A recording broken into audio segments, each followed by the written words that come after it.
started and pick up exactly where we left off last time, which wasn't much.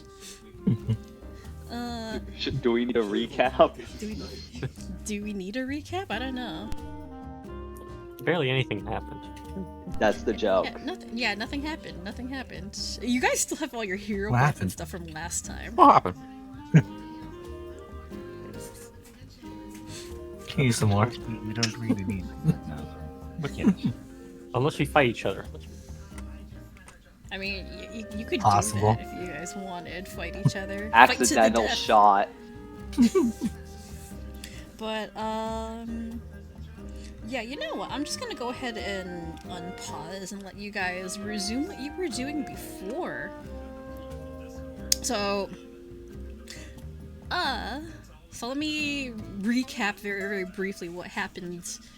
Yeah. Well, not last time, but what happened the last combat that you guys had. You guys managed to we went to confront Quint, and you managed to, after a very, very grueling fight, defeat him and his flunkies. But you didn't kill him, you just knocked him out and let whoever was left run off. Wait, did you... Hang on.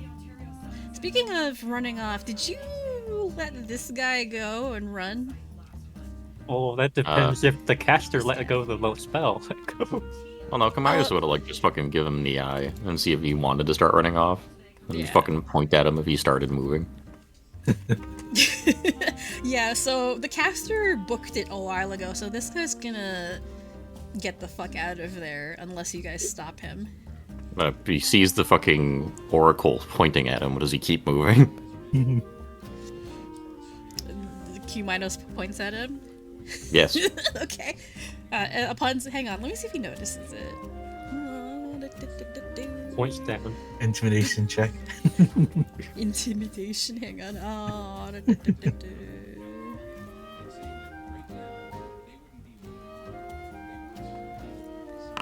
Oh yeah, no, he sees you. So Kumino sees you point at him. He stops dead in his tracks, holds his hands up. No, I'm not doing nothing. I would recommend you go to the stage and sit down. Swallows visibly, shows that he's got his hands empty and starts walking over. Like, all right, man. No, I'm moving slow. Don't shoot me in the back now. Yeah, I will not finger bang you. No, now go sit down. Why did you phrase it that way? Okay. He's pointing at him. He says, "Don't shoot me. I'm pointing at you with my finger."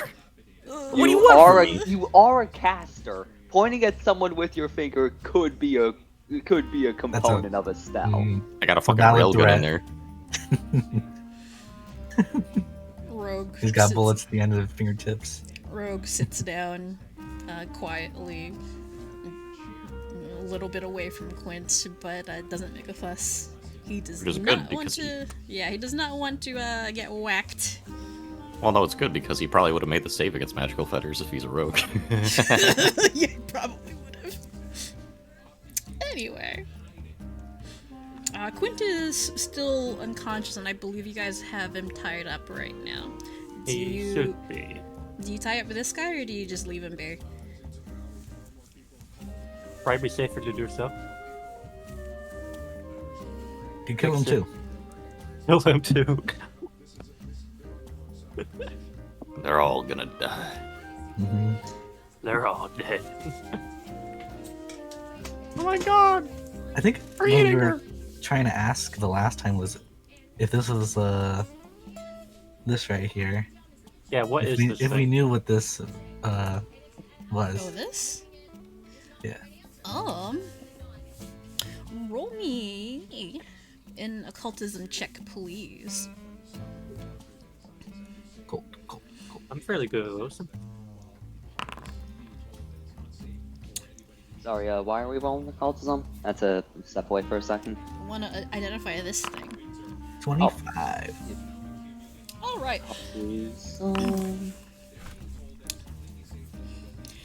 So, Ash and Doc, you guys managed to identify exactly what this is. So, being at least part bard or skilled in the bardic arts, there are many ways to amplify said magic. There's several ways to amplify said magic, and this over here is one of said ways. Doc, you in particular know that in the past and in certain circles, some bardic performers or performers that are skilled in bardic magic, they will enhance, air quotes, their performances with magic or magic circles, which is actually technically illegal, but some people do it anyway. Uh-huh. It's like it's like going to a concert and like having the actual music be like if the music could be laced with drugs, that's kind of what it is. Or kind of like, you know, the closest equivalent that I can think of. He's performing without a license. Performing without a license. Yeah, like it is allowed sometimes, but it has to be up front, and there's, you know, waivers you have to sign, blah blah blah, you know. A lot of legal hurdles you have to jump through in order to do that. Yeah. So it's not a teleportation circle. It is not a teleportation circle. I'm actually not even sure if Quint is capable of teleportation. Good, he can't run away. Oh, actually, he can. He might be. He does actually have translocate. Uh-oh. Yeah, no, this is, yeah, he's a bard, he can, that's, I think, a spell that you can learn. How can we prevent him from doing that? I could kill him. Yes. Ash is definitely waving his little dagger around at him. I mean, hey. If you want to do it, you can. I could.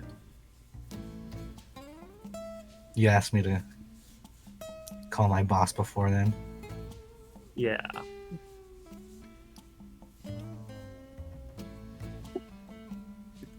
I suppose I should. We'll do that. We'll give her a call. Let me use my little phone. Actually, who would be the least busy? Of the Sinclair twins, Mm-hmm. Tyrion most likely, because you literally just saw him however many minutes ago. Didn't seem too busy. Your other employer, you're not too sure. She's kind of MIA. Oh. But from what Tyrion mentioned, if you recall, she's probably busy doing stuff elsewhere. Probably fighting or routing whatever's left of the undead and undead-like constructs. So Tyrion would probably be the easier one to get a hold of. We're gonna go ahead and call him. Because from, you know, your long dealings with them, their approaches to stuff like this are fairly similar. So either way, so you're gonna give him a call? I'll give Tyrion a call. Oh yeah, phone. I just discovered something. Yes. I can keep him asleep. What is that? Oh, the lethargy poison. Nice. If he can crit fail a D4 DC 18 fortitude saves because it's incapacitation. I was saying I have that. Keep him sleepy, you know? Cole was about to say, are we the bad guys? Cool. maybe you're kind of getting there, approaching that. We're, keep- we're keeping a terrorist asleep. I mean, yeah, he did try to kill a lot of people, so. With poison. Yeah, How can you poison- live with yourselves if you're poisoning someone? Yeah, poison is really, really sketchy, though. Alrighty, so Ash, You know what else is sketchy? You know what else is sketchy? Using Take your time. Using Let me try that again. It's okay for Using magic to infuse your music with an experience not unlike taking drugs. That just sounds like Woodstock, if you ask me, or like the average rave. That's just drugs. That's magicless drugs. There's a difference. Good point. Anyway, Non-consented drugs. yes, Yeah, non-consented exactly. drugs. You don't go into if you go into a concert not knowing, I don't think most people go into yes, many people go into a concert thinking, oh yeah, I'm going to take drugs here. But the people that don't go in there doing that, not all of them want to be taking not all of them want music, magic, drugs forced on them. I think my ability to speak has been slowly degrading as time goes on. It's And by okay, slowly it's degrading, okay. I mean slowly You degrading sure? really, really quickly. But yeah, no, like the whole, non-consensual consumption of drugs at a concert thing. Yeah, no, that's, it's I guess, a form of assault or something like that. Because there was a news report a while back of a bride and a caterer being charged, criminally charged, because they laced drugs into the food at a wedding, and several of the guests had to be hospitalized because they got really sick. So, yeah, no, Well, that's not do cool not, at all. you do not dose people unknowingly. That's not cool. But yeah, anyway, Everybody I digress. had a pot brownie or something. Yeah, I digress. Oh, the man. I mean, it's one thing if it's an accident, it's another thing if it's intentional. But yeah, I digress. Okay, Ash, Yeah. so you're giving Tyrion a call, right? I am, yes. Alrighty. So, it takes a couple of rings before Tyrion picks up, and normally he picks up on the first or second. This takes a little bit. But when he picks up, he seems tiny bit out of breath. Hello, Tyrion speaking. Hey, it's me. I'm alive. You can almost hear soft chuckling on the other end. You can almost imagine him smirking. Your typical Tyrion smirk. So you are. Well, congratulations on not dying. I'm sure you must be proud of that. I'd say it's an achievement. Alexa, turn off TV. Well, But that's not why I'm calling. yeah, if you're not in trouble, what do you need? Well, Bitches. I would think you would want to question this guy before I kill him. There's a pause on the other end of the line. I'm sorry, you're gonna kill who now?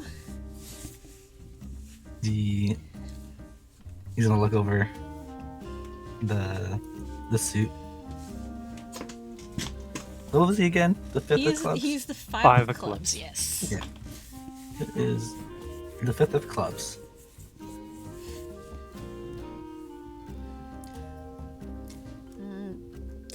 Line is quiet for a little bit as if Tyrion is thinking. Oh, that guy, I remember him.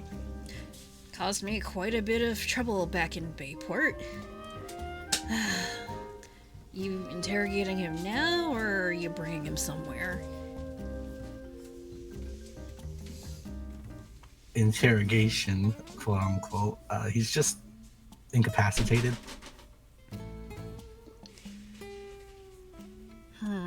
But I suppose I will hold off on ending his life.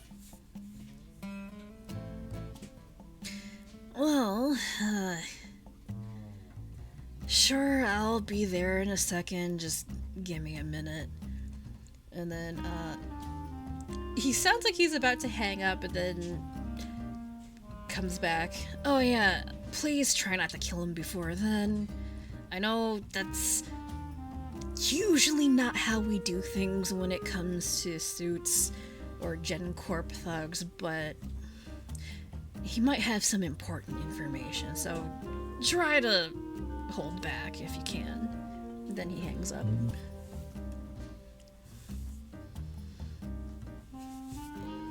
Well, he's coming. Did he agree or disagree with you? He told me to not kill him yet. Okay then. Let's just hope he doesn't wake up. We'll just punch him in the face and go back to sleep. He does seem very out cold though, so unlikely that'll happen. I'm gonna rummage through his stuff. Yeah, what does he have on him though?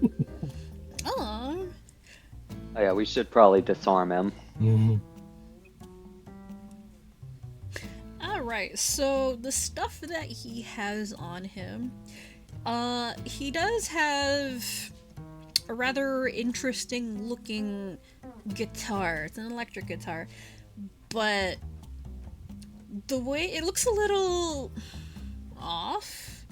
There's something odd about it you really can't quite place. It's a bit heavier than a normal guitar. Like, electric guitars are normally very, very light. mhm. They're usually very light, but this feels unusually heavy. When you say heavy, would you say it's a heaviness that seems similar to the bracelets earlier? No, The cursed ones? It feels heavy in the sense that it feels like it's weighted. Like there's more material there than there should be. Like a weapon. Like you can analyze it if you want. That would be a crafting check. Oh, we got someone perfect for that. Yeah.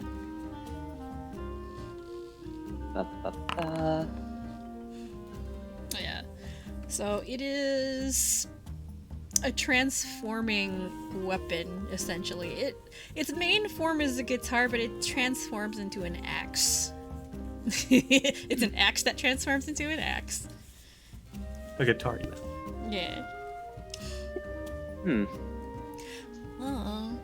There's also something, an additional quality to it, but it seems more magical than anything else. I have a question. I have a question. Yes, go for it. So, in reference to a spell that lists only concentrate and no other specified duration, does that mean it continues as long as you continue concentrating on it? Yup. Yeah. Oh, wonderful. Yeah.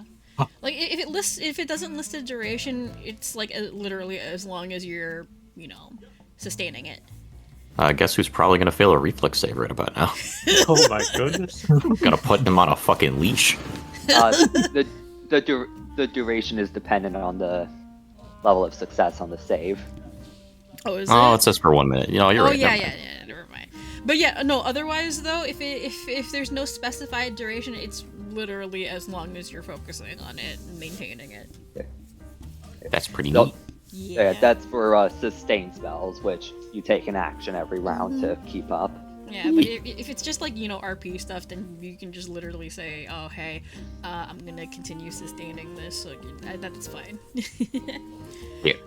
I mean, we're not full sprinting around normally, so. Yeah. But yeah, if you want to... Remember, kids, don't sustain and drive. If you want to analyze what the magical component is, you may. That would be... That would also be an occultism or arcana. Wow, aren't I good at those? You're Oh. good at all of those. And that, if only we were one level higher, then I could use crafting for that as well. 19. Let's That is have not to- good. That was a 5. Oof.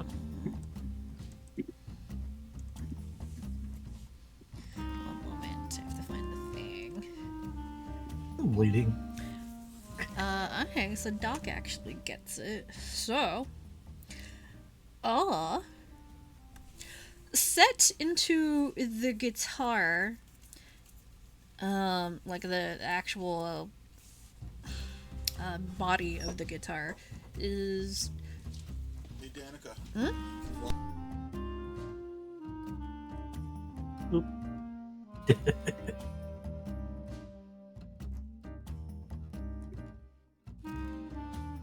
Oh, hasn't died. Oh, sorry, no, husband had to tell me something. The technician actually has to come back. Is that today Uh-oh. or like? Don't put it back. Okay. The technician actually is coming back right now to replace all the cables. Uh-oh. Ooh. But- Well, I can actually just run this off of my mobile hotspot. It's fine. Mobile. But $3 yeah. million in data. Anyway, you find a gem set into the body of the guitar, and it looks very similar to a lot of the orbs that you've been finding. But it's a little bit different. It's not that kind of amplifying magic you've been finding. It's something else. And you have actually uncovered a relic. A relic. Yeah. So, the aspects of this relic are artistry and fire. However, the fire aspect can be changed. It really depends on who picks it up and claims it. That can be, swapped to whatever you want. Okay. And it currently has the minor gift of inspiring and the major gift of enthralling. And the fire gifts, I haven't actually set the fire gifts yet because I'm assuming someone's gonna pick it up and swap it.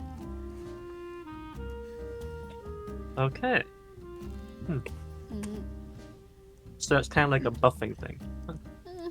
Inspiring and enthralling, you said? Yeah, those are the I guess gifts that are on it right now for the artistry.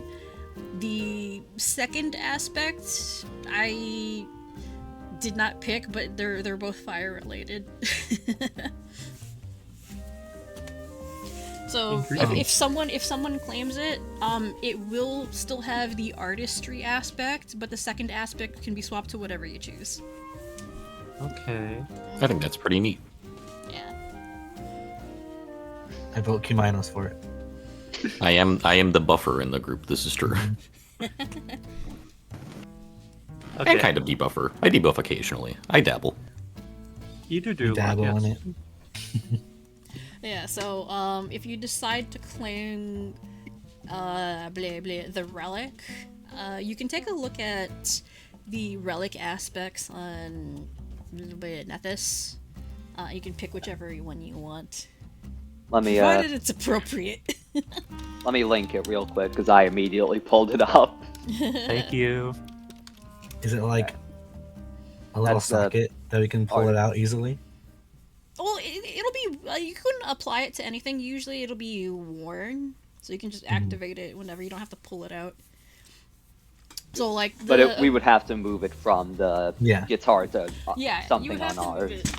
You would have to remove it from the guitar onto something in your possession. So it can be, like an accessory, a piece of clothing, a weapon.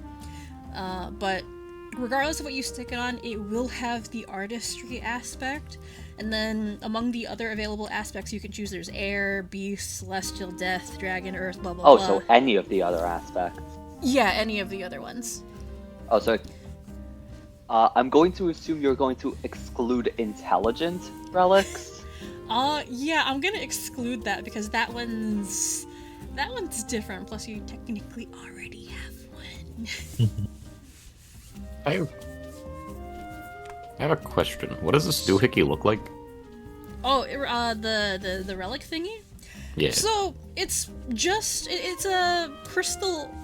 I guess not really orb, but it's like a half orb thing. It looks very similar to the orbs that you've been finding, but it's more of a semicircle than anything else. You can set it into materia. I'm gonna slap it on my forehead. something. Wait, really? On the forehead, on the mask. Yeah. Ash will rip it out and toss it to Kaminos. He is not looking in the direction as you toss it, so it just falls down and plinks off the top of his head. What? Huh? Take that. He looks off on the ground and picks it up. A pebble? What do you want me to do with a pebble? It's a relic. Are you sure? An empowering gemstone. I guess we'll figure out what to do with it later then. We just put it in a pocket for right now. It's just the farthest away. Okay. Yeah, Handful. so whenever you like, you can pick a relic aspect, a second relic aspect for that, and it'll you can pick an ability Duly from there. noted. Yeah. And I'll set it all up later. Anyway, yes. What is it, DG? Okay. Trump card. Oh, the trump card. Yeah, he did not use it. So let me see here. What does his Nerd. trump card do? Also, when you're done, I should ask.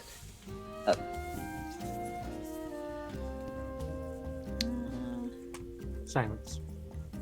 Sorry, what was that? What were you gonna ask? I was gonna ask if, because like there's different ranks of gifts on the relic: minor gift, major gift, grand gift. Yeah. I was gonna ask what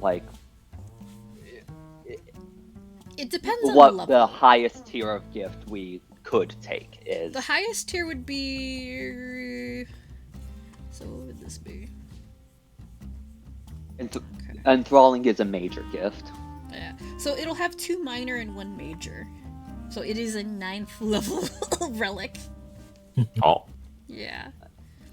Okay, and then there is, in fact, the artistry one that's already locked in, you said? Yeah. So one of the artistry minor gifts, it's locked in.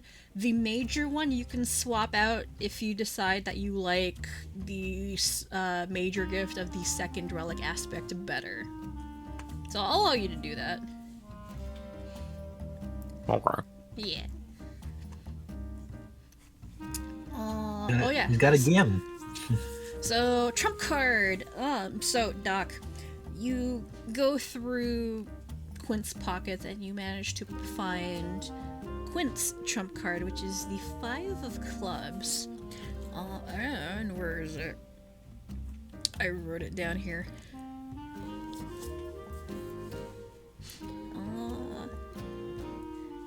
Alright, so his trump card is Pentatonic Pyrotechnics, which is essentially just the Pyrotechnics spell, but has the following changes. Does not require an existing flame, the spell card produces it by itself, and does not need to be sustained. So pretty much it's a set it and forget it smoke cloud, pretty much, or I think it can also do damage. So you'll find the pyrotechnic spell. Very fitting. Yeah.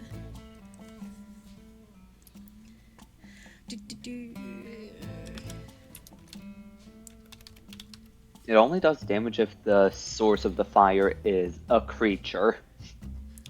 So this is what the pyrotechnic spell does.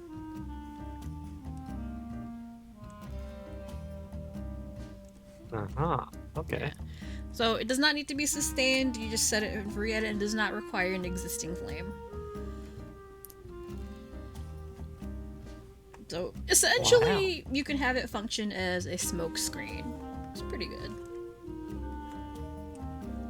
It'd be a great way to get away from something, yeah.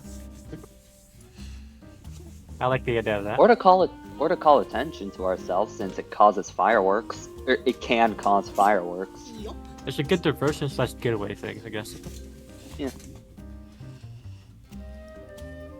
I could So- totally see Quint using his trump card just at the start of every concert, though.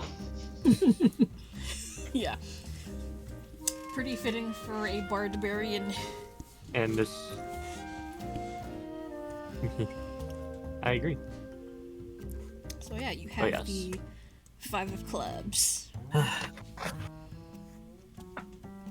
And one more important thing, just to make sure that we take from him: does he have a phone? Oh. He does. So you also managed to find his phone, which is in a studded black case. Definitely looks like the kind of phone And that I should have known Rocker this guy would have no fucking taste. Search his That's- contacts. Search. Yeah, I'm assuming it's a burner phone, so it's only numbers, no contacts. I feel like a rocker would have multiple ones. Yeah. You think so? One for your dealer, one for your side chicks, one for your actual relatives and such. That's actually Good pretty, question, yes. pretty What- accurate. How many phones do we find?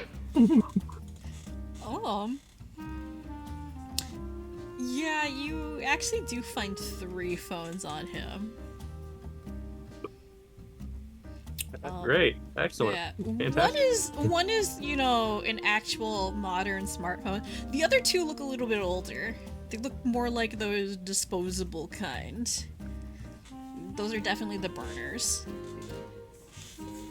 Not that I know exactly what burners look like. I don't. Right. Mhm. At least in A burner phone is just the cheap kind of payphone you buy at any given store. You go to Target, Yeah. get a SIM card. go to a gas station. Paying cash. Yeah.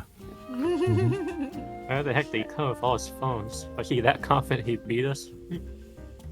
I mean, these phones are just like holding up one of the burner phones. These are just like $10, really. Like, I mean, you said why, not how. Yeah.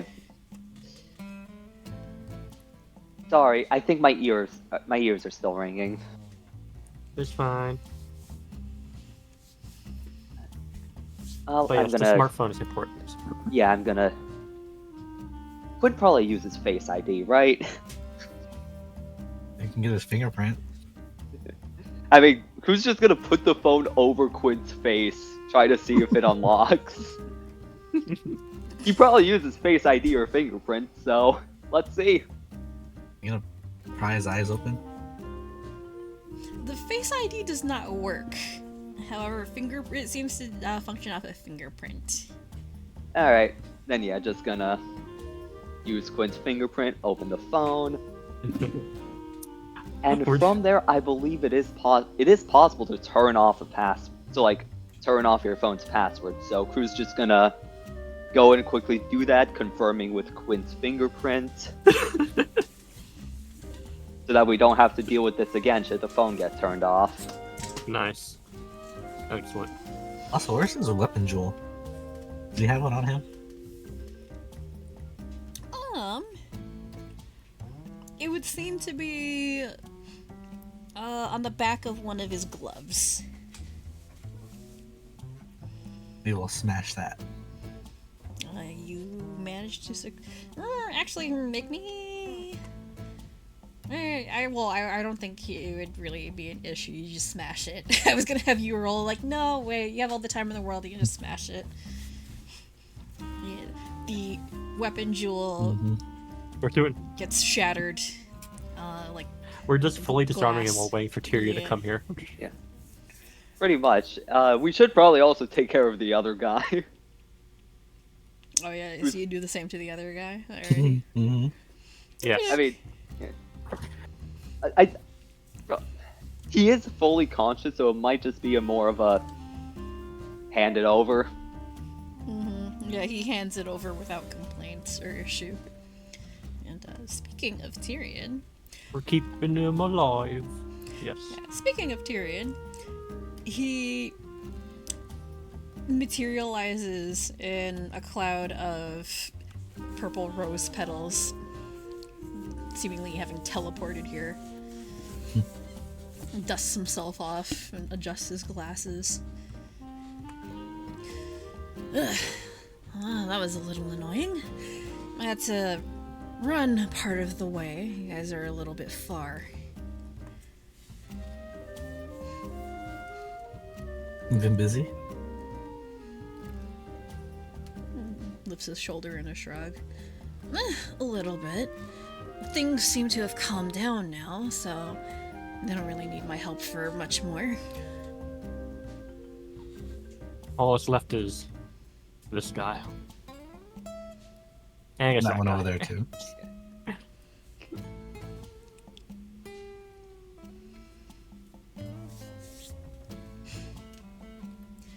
Stares at Quint. Squints.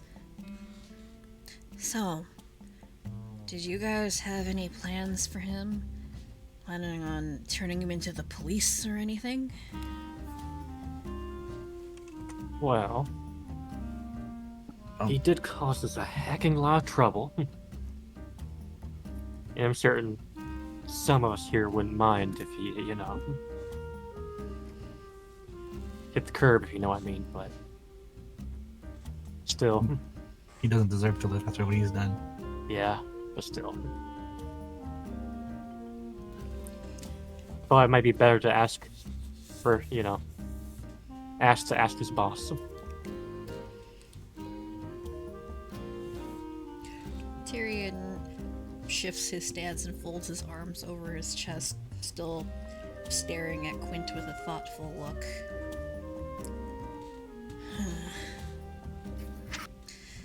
Well, it's a complicated matter. Of course, there's some Suits agents that are, I guess, okay to let go. Let them try to get a new start. But not all of them are like that. Some, you don't really have much of a choice. My family's dealt with these people and their shadow war for a long time. And my sister and I have dealt with more than a few agents. And as if to make a point, he pulls out a card from his jacket pocket. And it is the Queen of Diamonds. He flicks it around in his fingers. Oh. Oh, god damn. We've collected more than a few of these.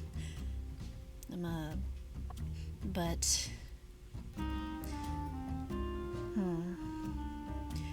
This guy... He's caused a lot of trouble, not just here, but back in Bayport where I work. Wasn't as much of a big shot there, and didn't cause as much trouble as he did here, but...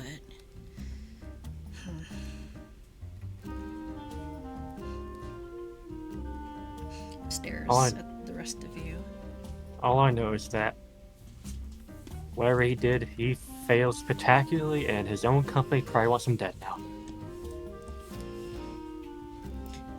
At the mention of that, Tyrion seems to stiffen a little bit, and you see him starting to sweep his gaze around the area.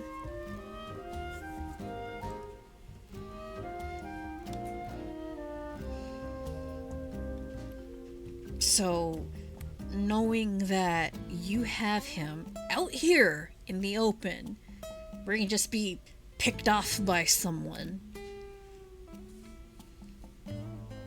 Hopefully I'm the first one. Look, we can just go ahead and get to relocating him, okay?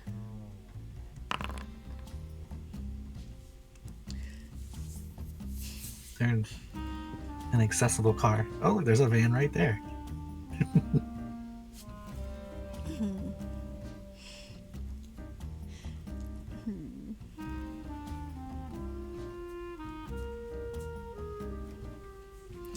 One moment. Uh-oh. I'm just checking something. Uh-oh, SpaghettiOs. That's fine.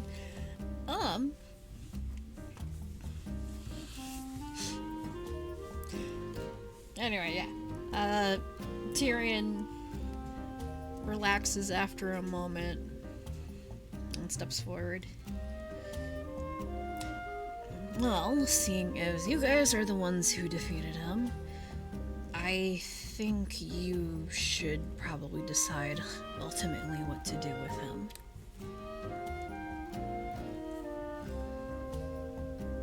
Good point. Okay. If you decide to I think put him out of his misery, well, glances aside. I could just turn around and pretend I didn't see anything. But if you do, there's probably no doubt people will come around asking questions. So, that's up to you. What you think would be less messy.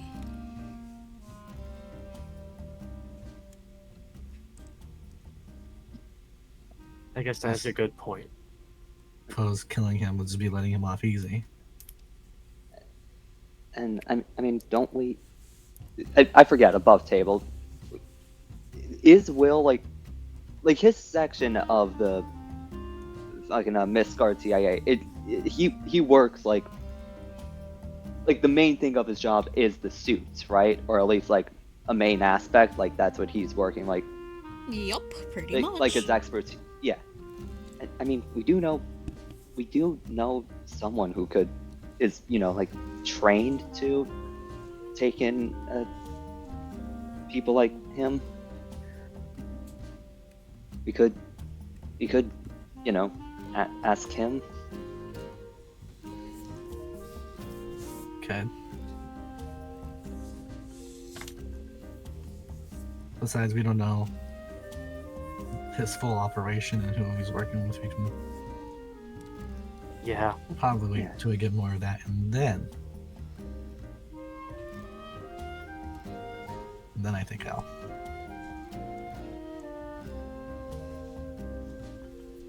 I think first things first, let's get him somewhere secure. Yeah.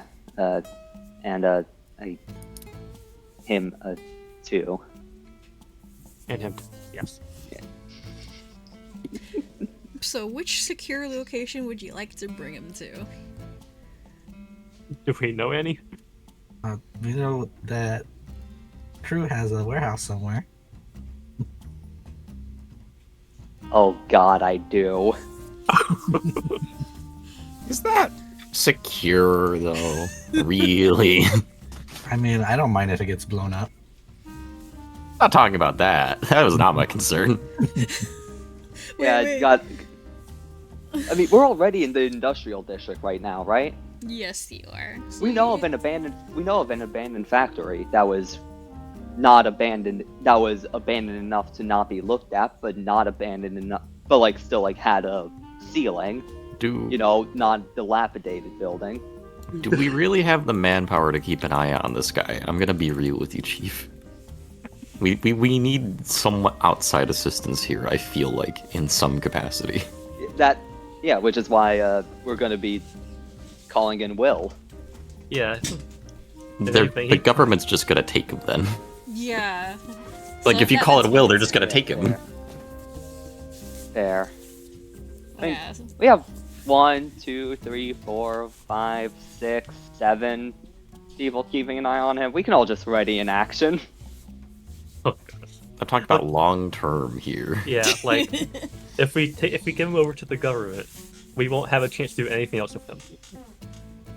Yeah, so here's the situation right now to kind of sum up what you've figured out.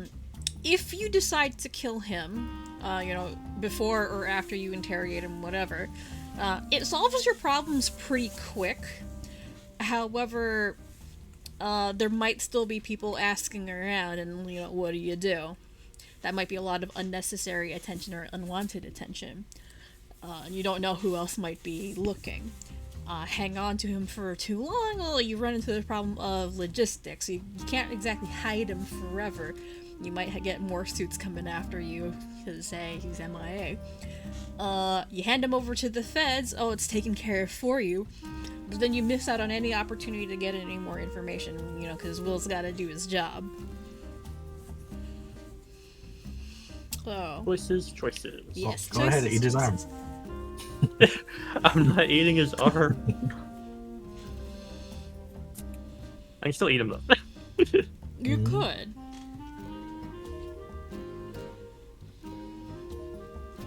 Ash is gonna start walking off to the van. He spotted. You should steal a van.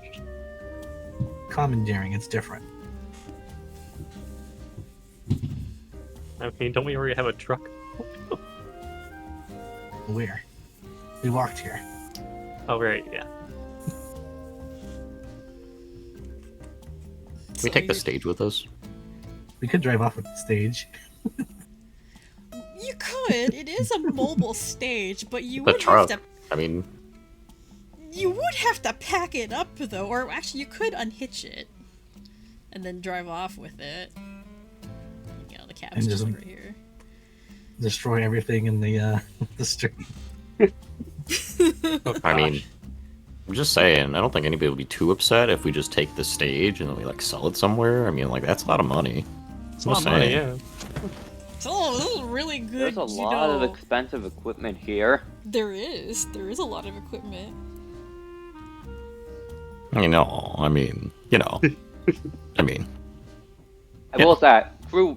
I was thinking of just picking up some of the speakers just to like take apart later, you know, for spare parts.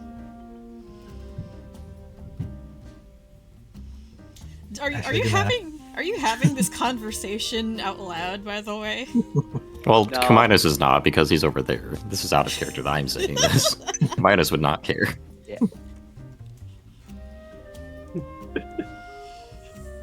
Ash is Hey. gonna try to unlock and or he's just gonna jump in and hotwire the car.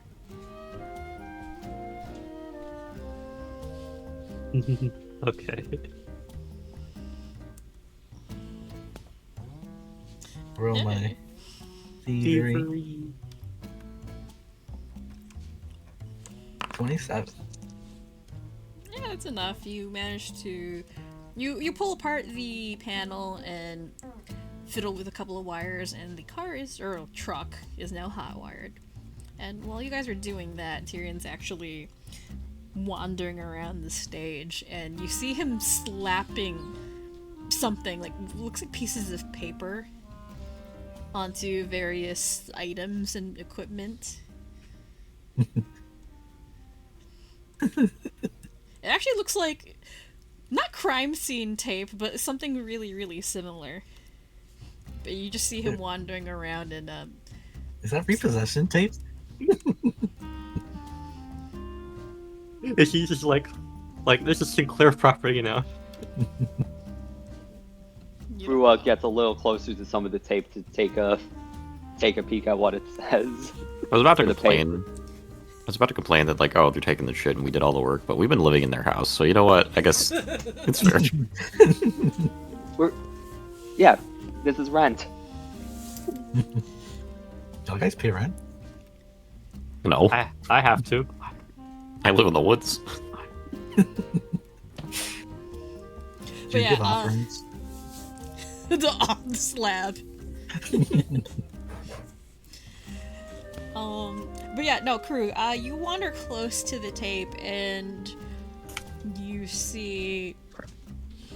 It doesn't quite say property of the Sinclair family, but it's essentially marked as, "Hey, do not touch.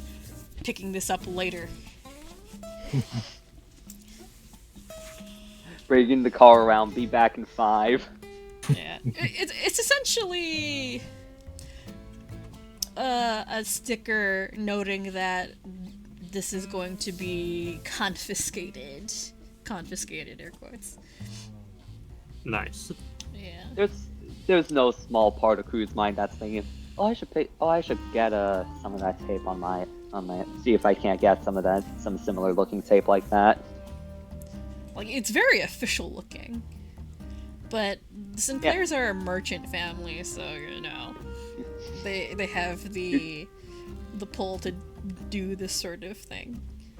You know what else is official? Those like wristbands that you can get that you need to go to like anywhere with tickets, and you can just buy them. You could go to Go to some store, buy them, walk Yup. in, have it. Oh, You yeah. already have it on your hand. It's free. Yup.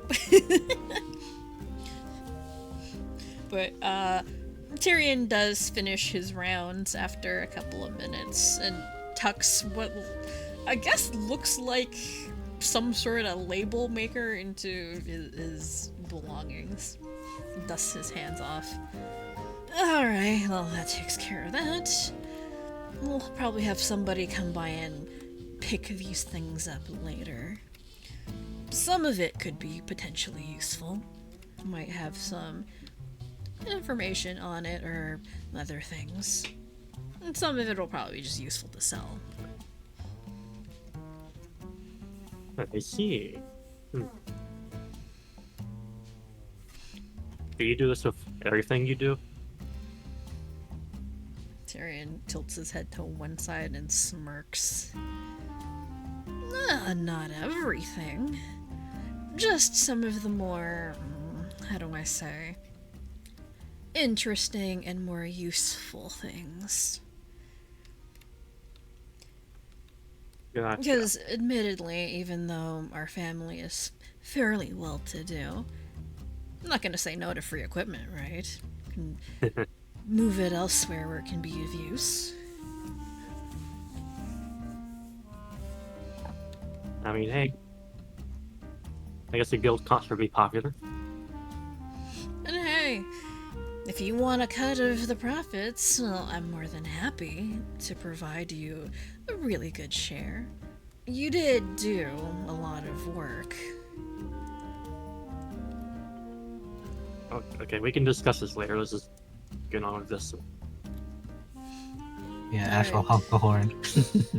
Where would you like to drag Quint off to? Alright.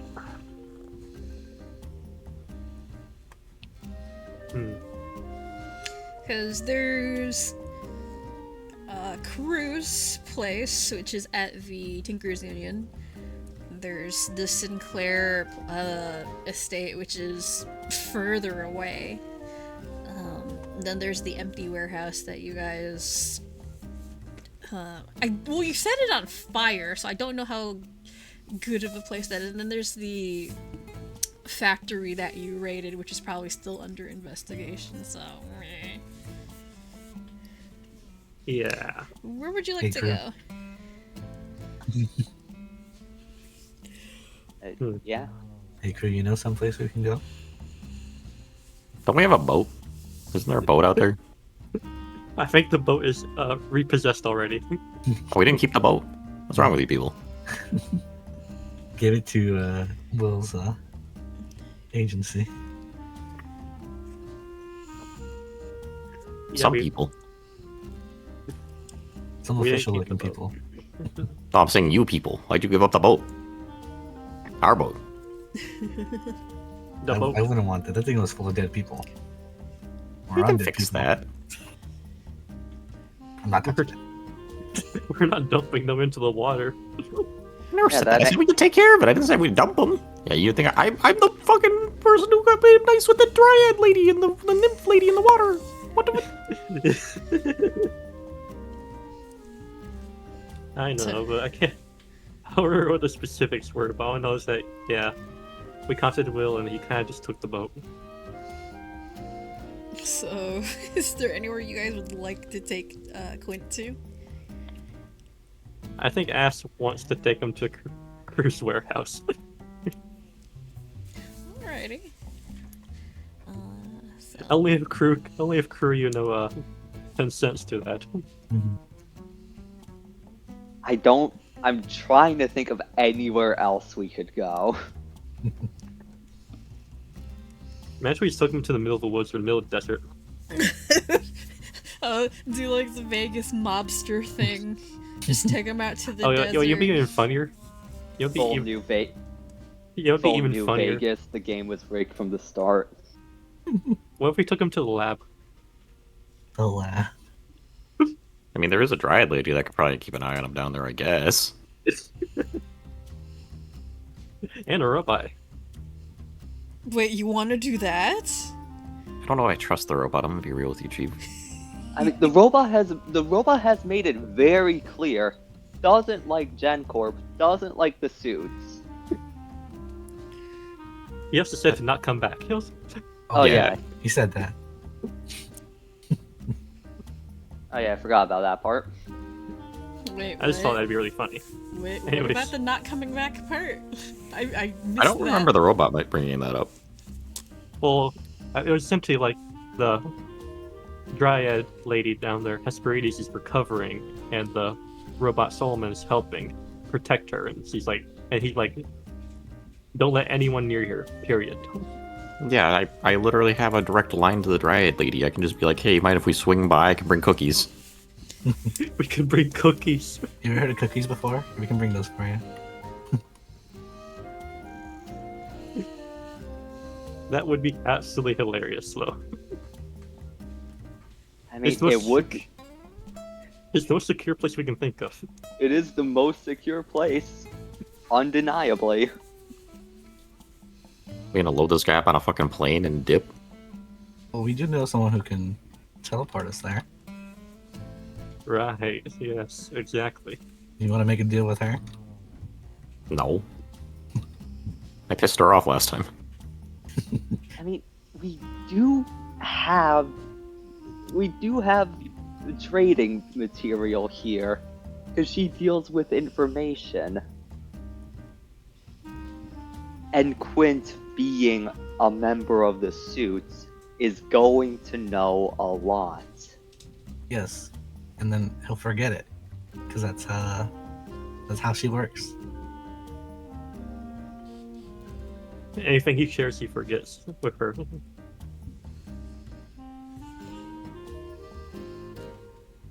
That is how it works, yeah.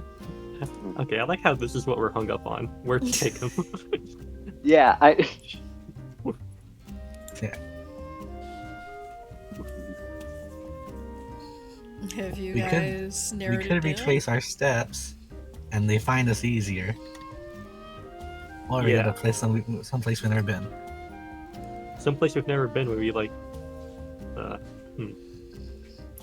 made That's friends with Crew's it. place. Made friends with an old ass tree man out in the woods. We take him to the middle of the woods. the trees sure- have eyes. Well, I'm sure that the nature spirits around here are not thrilled at the recent events. So, Hmm. You know what? We'll have backup in the woods, I suppose. We should make sure you can't teleport away. I don't just shoot him in the leg. I don't think it stops the teleportation. I mean, you gotta concentrate. If you're in pain, you gonna concentrate. It has It somatic. would. It does require hand movement, so Yeah, as long if as you he's knock tied him out up. halfway through the, Well, also, if he's tied up, he can't, perform any somatic requirements. So you're probably fine. He won't be able to teleport away. Unless he Alright. does like finger gestures. Ew. Okay. So you guys have decided you want to take him Okay, back I guess to that's the best forest? option. We take him to the woods. So Cuminos' old campsite ish. Hmm. Okie doke. Wait, where's my rabbit? put him on the slab. Put him on the slab. 1 second. We tie him to the slab. So let me. Ritualistic sacrifice. Ritualistic sacrifice. We're not sacrificing to the tree. No, we're sacrificing him to the slab. Are you Well, then taking- you're sacrificing him to me. Are you taking this guy with you, or This what are only you doing? empowers you. We kill him. Can we just turn him into the cops? Yeah, can Yeah, we could- turn you this could- one into the cop? Yeah, You can do that, yeah. We don't have any. I don't think this guy has anything. We'll we drive want. by the camp and just throw him out. Fucking kick him out the door. Yeah. Kick him out the door. With a sign on him that says, I am a crook, pick me up. Although, admittedly, and I hate to be the one to point this out, he does know that we are taking Quint. So, That is true. Do you want to fry his brain? Who are you saying that to? Anybody? Anybody know how to, make people forget things? I'm sorry, I'm not playing my other character right now.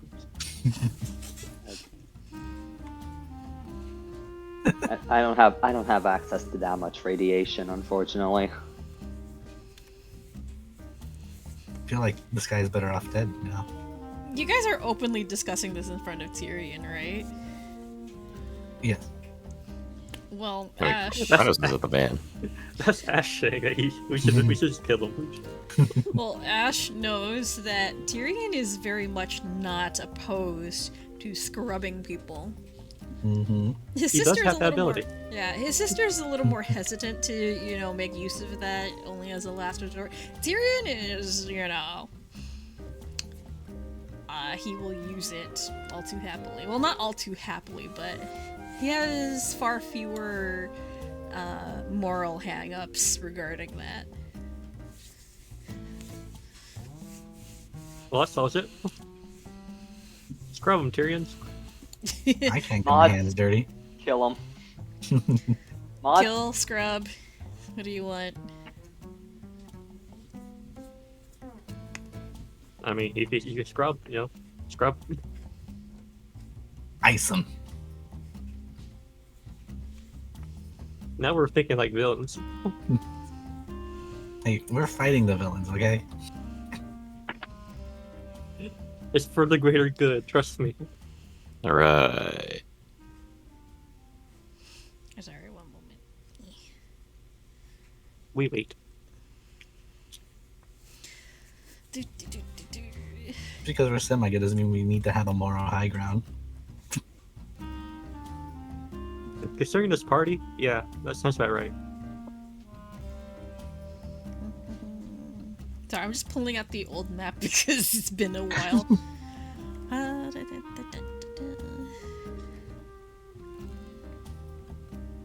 Where is...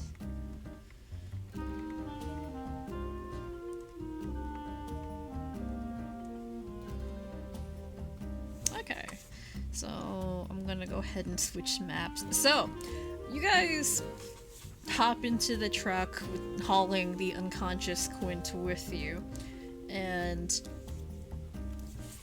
you start heading towards the farmlands back to where Cumanos' camp is. But on the way, you decide to throw out to the other flunky that you decide to bring with you and drop him off at the base camp for the feds and police to deal with. No real explanation. Oh, but not before Tyrion takes a minute to scrub him. Nice. Yeah.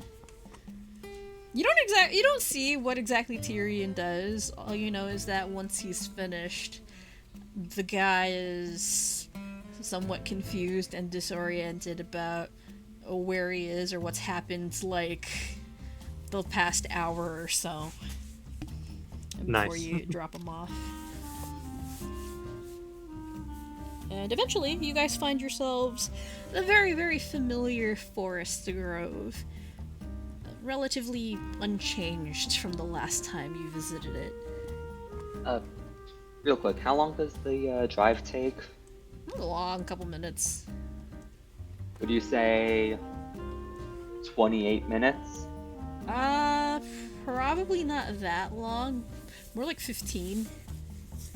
Alright. Well, that's still... At least I think I still have the Aeon Stone. Or did I give it to someone? No, someone else has it right now. Mhm. Alright, well, you heal for 15 HP then, because 1 HP every minute. 15 HP? Yeah. I mean, I could heal everyone while they're on the way here if they wanted to. I mean, that can happen as well. It's just that that's the stone's passive thing. You heal 1 HP per minute. Okay. I can do a quick bit of healing.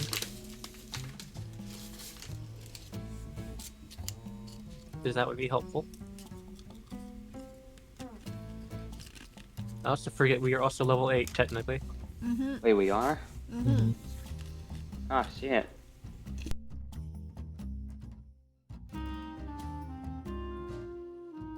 So yeah. Funny. Anyway, Quint is still unconscious. What would you like to do? Yes. He's tied up, so we do a bit of funny waking them up, I guess. Slap him. Before that, I could grab a sample. Oh yes. Might do be that. might be You- good to do that beforehand. Yeah. Might want to do that beforehand. Yes. Okay. And yeah, you can do that. You grab a little sample of Quint. Indeed. And I mean, we may Maybe- as well pop it before. Maybe slightly bigger than usual. Not too big. Okay. Not as big as an arm. Maybe just like, you know. A nice cubic chunk. Take a chunk out of him. Alright. A nice tiny cube. And I guess I can go ahead and pop it. You're gonna absorb the fragment now. I'd like to see what he has. And what he has seen. Okay. So let me see here.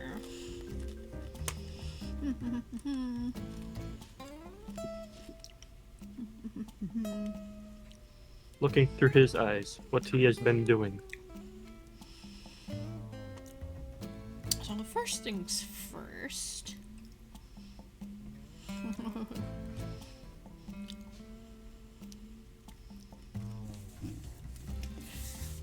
So when you absorb Quint, it's the same as usual, feels a little disorienting. What's different this time is when you absorb Quint, you suddenly gain a vast wealth of musical and bardic knowledge that you didn't have before. Maybe you couldn't hold a tune, didn't have any rhythm before. You do now. Well, you have a lot of Something. musical knowledge. I suddenly feel musically inclined. You're very musically inclined, and hey, you actually are not shit at the performance skill. I'm trained temporarily. You are trained temporarily in performance.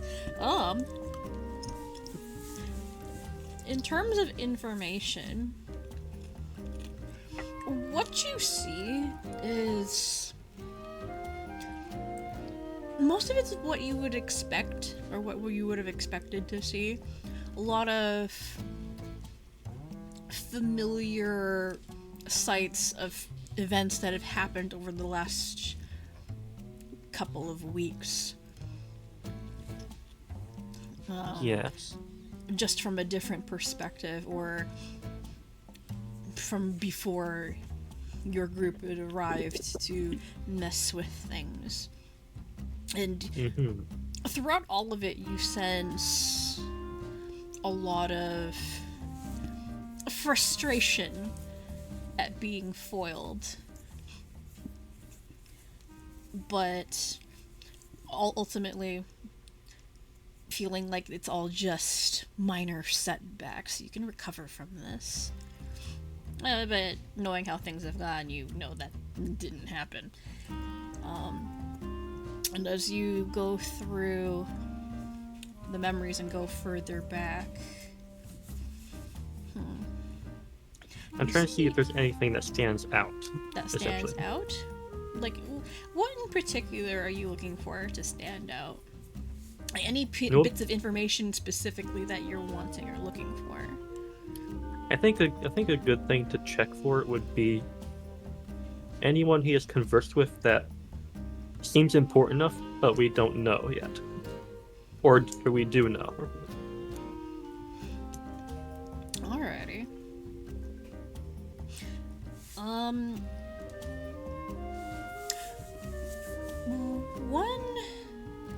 As you're going back through the memories of recent events, something does catch your attention, and you do see a very familiar face.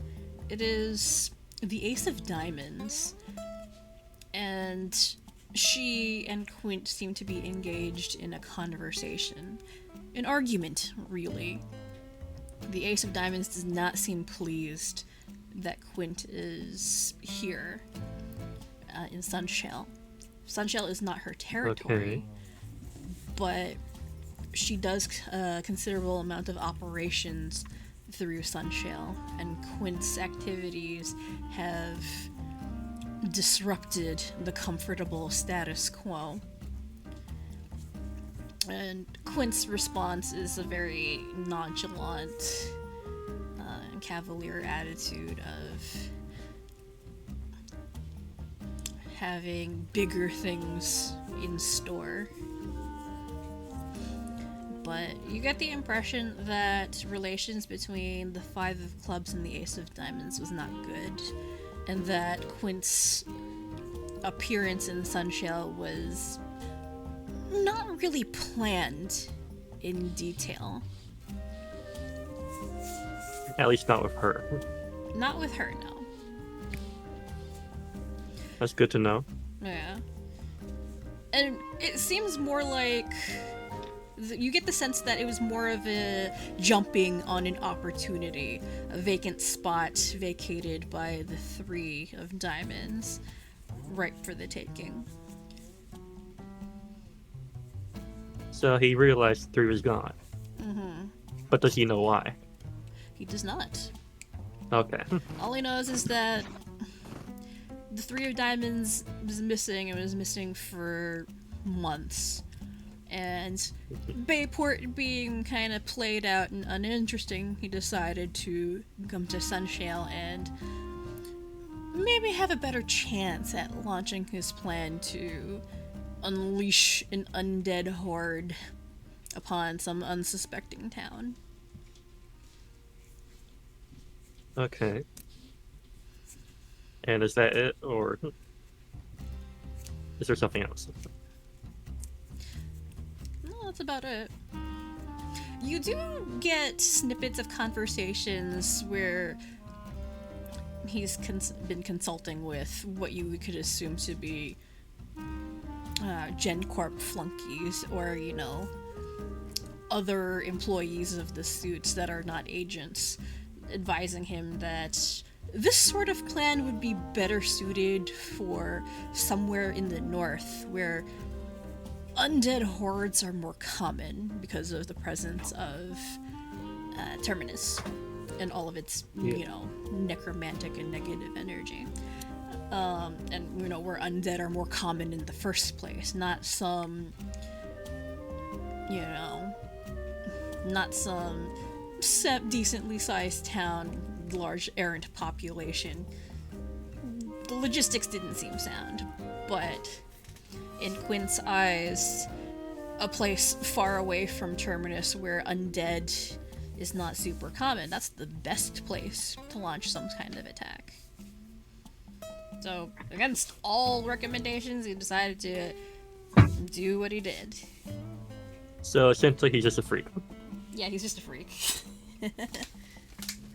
This is the biggest waste of time ever.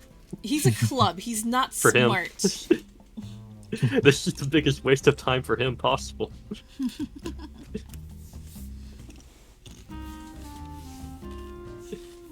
But yeah, I guess I'll stop searching. I think I got everything I need from that.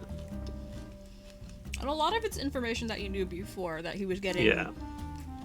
assistance from the facility in the north, just sending him lots of like undead, or the means to create more undead constructs. Including the bracelets? Mm-hmm. Okay. I guess I'll essentially summarize what I saw with the group. But yeah. Yeah. And the bracelets themselves were the results of research from that northern facility as well. Because, hey, you want some really powerful undead henchmen? Well, here you go. Or, you know, I definitely- just henchmen under your Yeah. control, yeah. I definitely tell Ash that.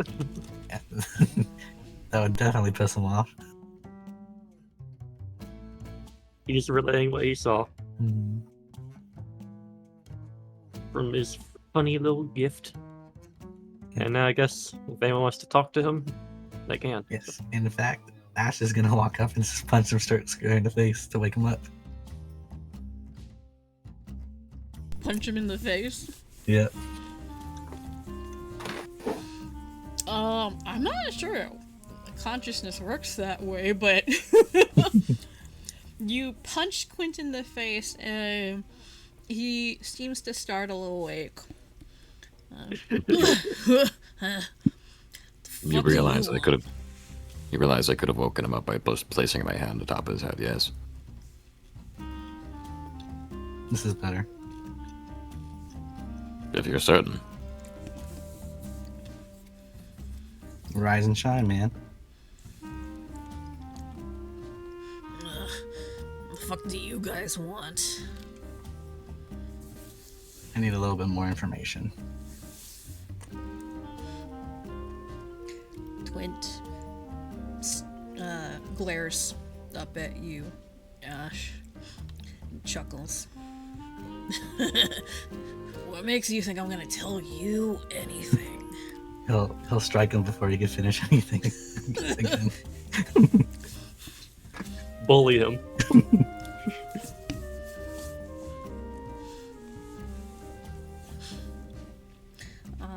The smack only makes him chuckle more. Seems to kind of be enjoying it, honestly. Drink. I'm sorry, buddy. You're gonna have to do a lot more to make me talk. He really is so freak.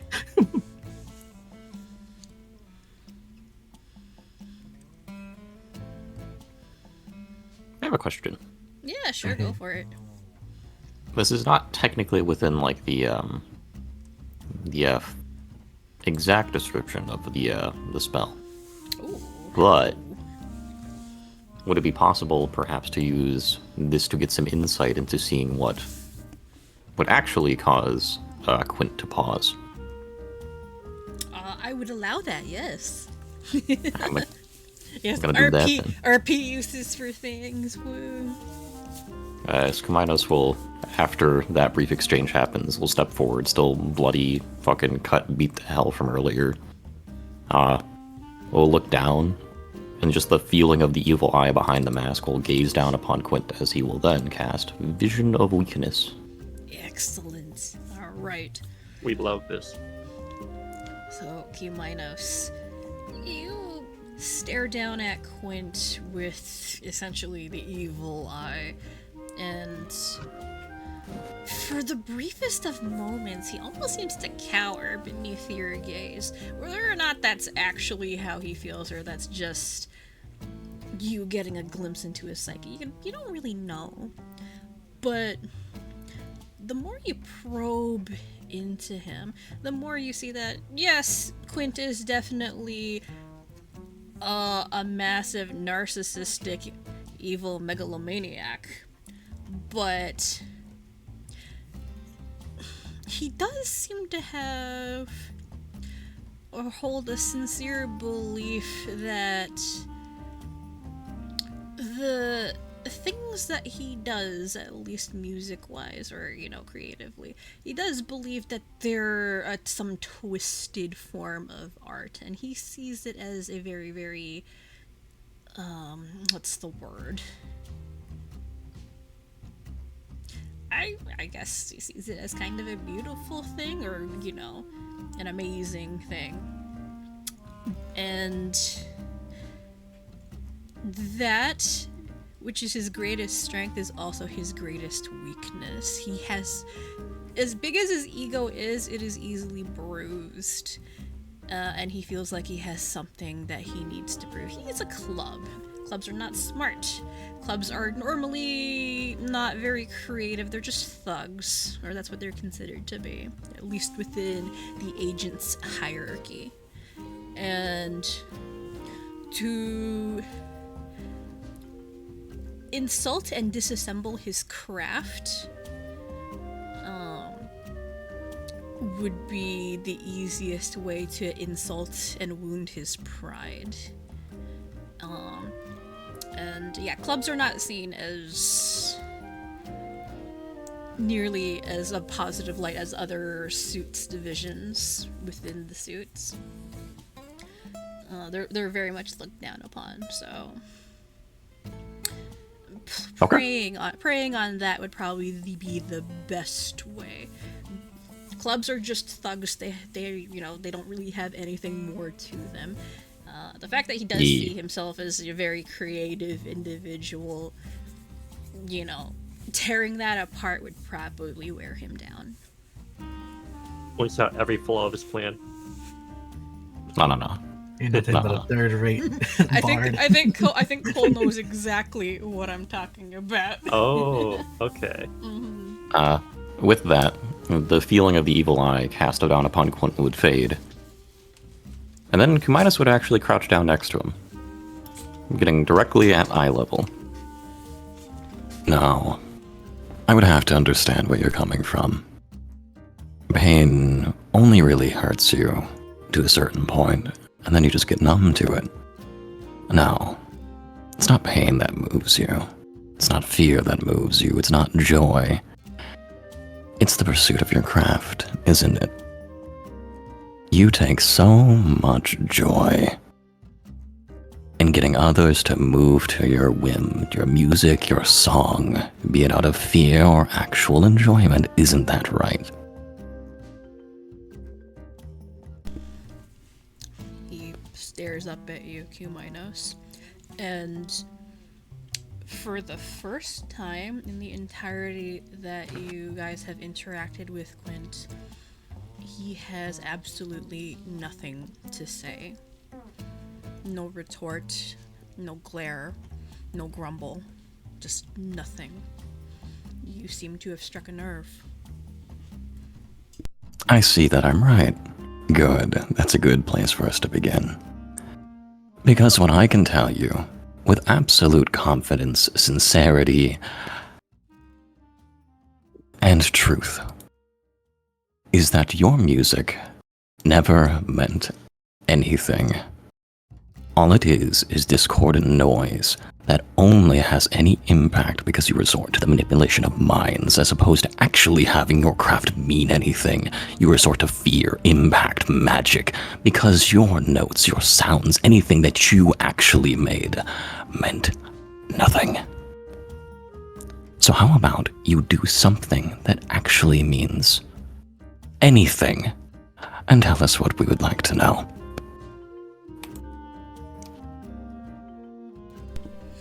As you speak, Kuminos,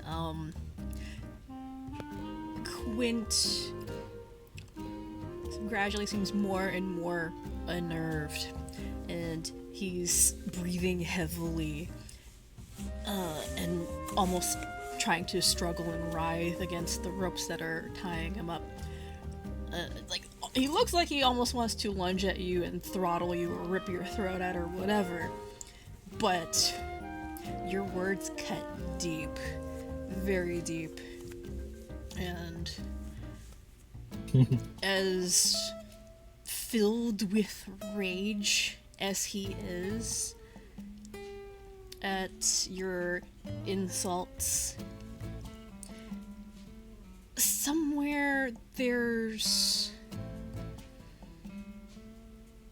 almost kind of a defeated acknowledgement that ultimately, yeah, you're right.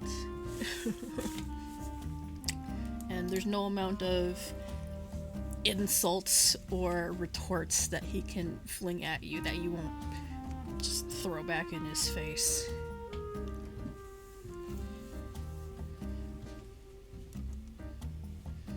I think we have an understanding. And with that, he stands back up. You see Quint's ears flatten back against his head, and he simply nods quietly.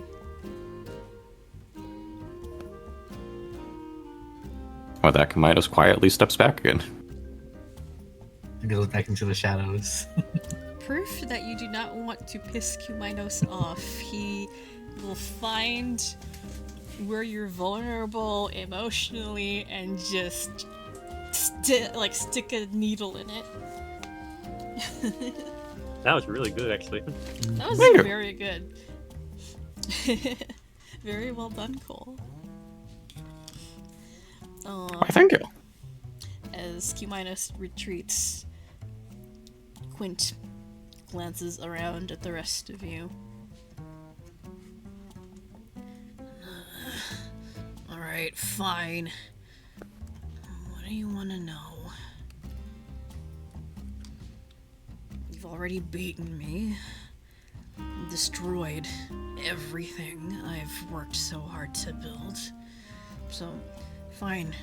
Whatever, I don't give a shit anymore. Alright, I guess it's time for Ash to go ham. These bracelets and those people in Kaladin. I need to know everything about them. Is there a way to reverse it after? Quint shrugs. I don't know. That shit's not my work. That's the work of some scientist or doctor or whatever up there. I'm working on it for a while. All I know is that it converts very strong living people into very strong and somewhat obedient servants. The undead thing is a nasty side effect. Whether or not it can be reversed, I don't fucking know. And all I really cared about was the results, not whether or not they could be reversed. What's the name of this scientist? I don't fucking know either. Snow something, I don't know.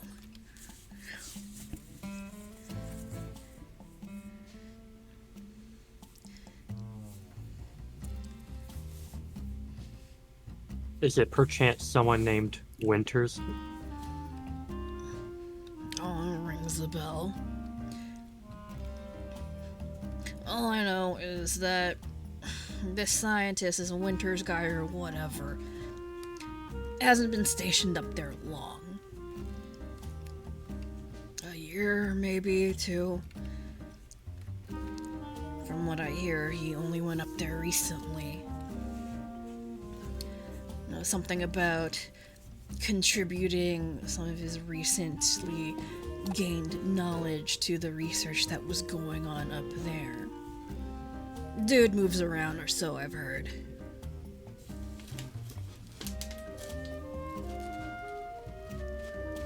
Good to know. You may continue, Ash. Station. Do you know where it's at? What, the northern facility? Facility. Do you know where it's at? Nah. I've never been up there myself. Some other agents have. I know the general area, but not its exact location. Apparently, they keep it under wraps unless you're actually visiting. It moves around, that's all I know.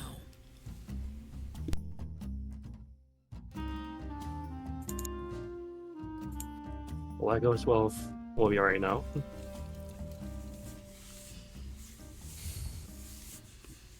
And then, lastly, he'll pull the pictures out of his friends.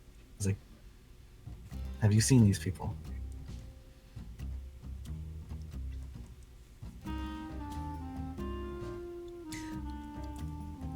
Oh, let me see here. I think I still have those sitting around. One moment.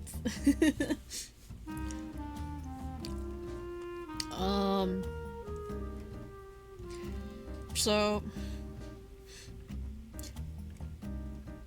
Quint will nod at one of the pictures. It is the picture of the elven looking woman. among your photos. That one I think I've seen before. Once, but didn't stick around long for some weird reason. She was among some of the merchandise, and the way he says that, he says it with a wry smile. Some of the merchandise we got from up north initially. She was supposed to be one of my, I guess, loyal flunkies, but she was, I guess, defective. Didn't like to listen to orders, wasn't obedient, liked to do her own thing. Seemed to be looking for something, and so I sent her back. You know, damaged goods, right? No use to me if they can't follow orders.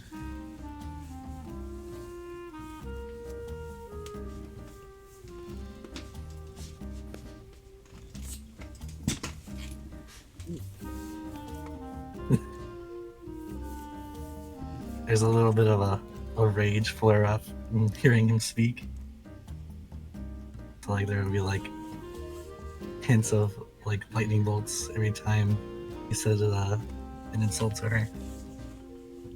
Oh no. I feel like he's about to explode any minute.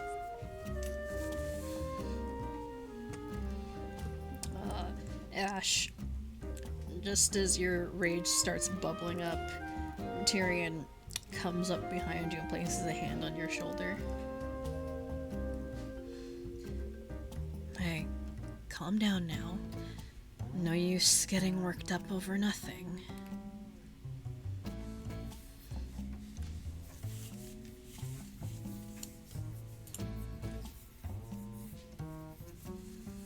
Well, I think I have all I need to know. I think most of us do too.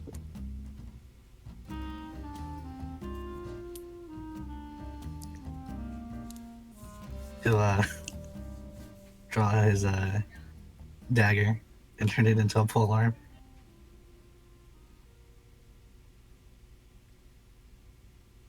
And he'll just stare down at Quint.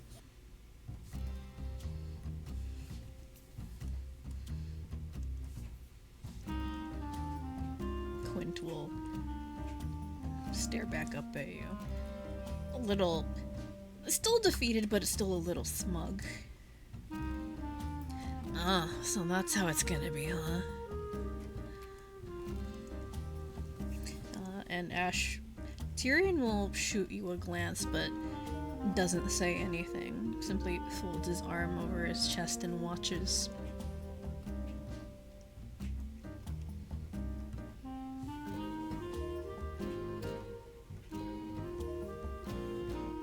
Too easy.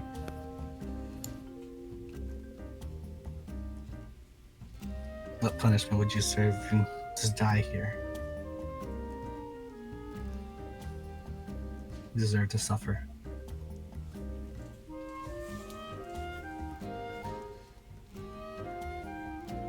He'll lift his polearm and then withdraw back into that dagger. We'll take him to Will.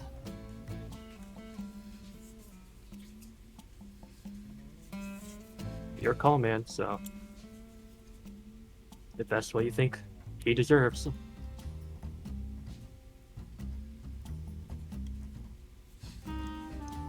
I shouldn't be the one to judge him.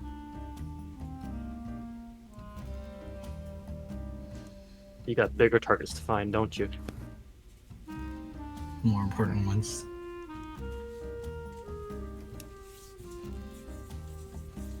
You'll be dealing with this third-rate bard anyway. Yeah. I think we're done here. At being called a third-rate bard, Quint flinches visibly and his ears fold back against his head again. third-rate bard with a fourth-rate soundtrack. Oh my goodness. And as you Can't believe it. as you stow your weapons away, Ash, Tyrion will simply nod approvingly, smallest hint of a smile on his face. Pats you on the shoulder. Difficult choice, but I think she'd be proud. And then he turns around and walks away.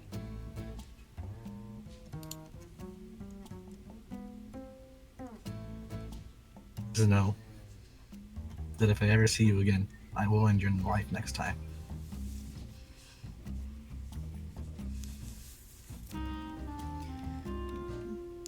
Quint simply glares. I have a feeling you're not gonna be seeing me again. Says that with a wry smile.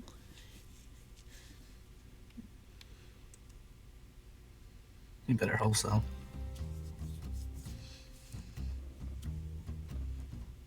You're And I gonna- guess you're gonna after turn him this, into the we- feds. Yeah. Yeah. Mhm. you're Turn gonna him into the feds. All right. So, after you turn him into the feds, what do you guys want to do? You gonna speak with Will when you do, or are you gonna just let him handle everything from there? Well, I need to speak with Will. Yeah.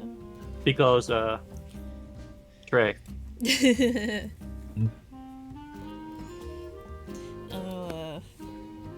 Let's see. I'm thinking.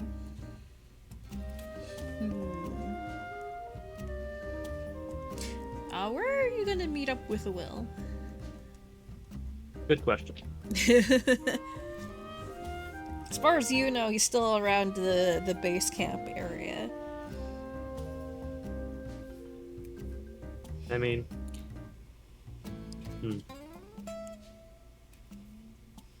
I was thinking somewhere where, like, you know... We gotta exchange that info, you know what I mean? Yeah. So, I mean, base kit could work for that. Okay. Yeah. Shouldn't be an issue. Alrighty then. Back to the base camp. Boo. Back to menu.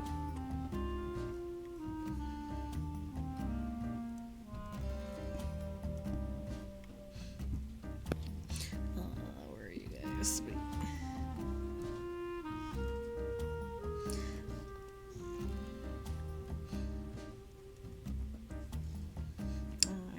Wait, Will's not here. Fuck is he? Sorry, 1 second. Uh-oh. He is out of there. Secretly a double agent the whole time. He's gone. No! There we go. Okay. Activate. There we go.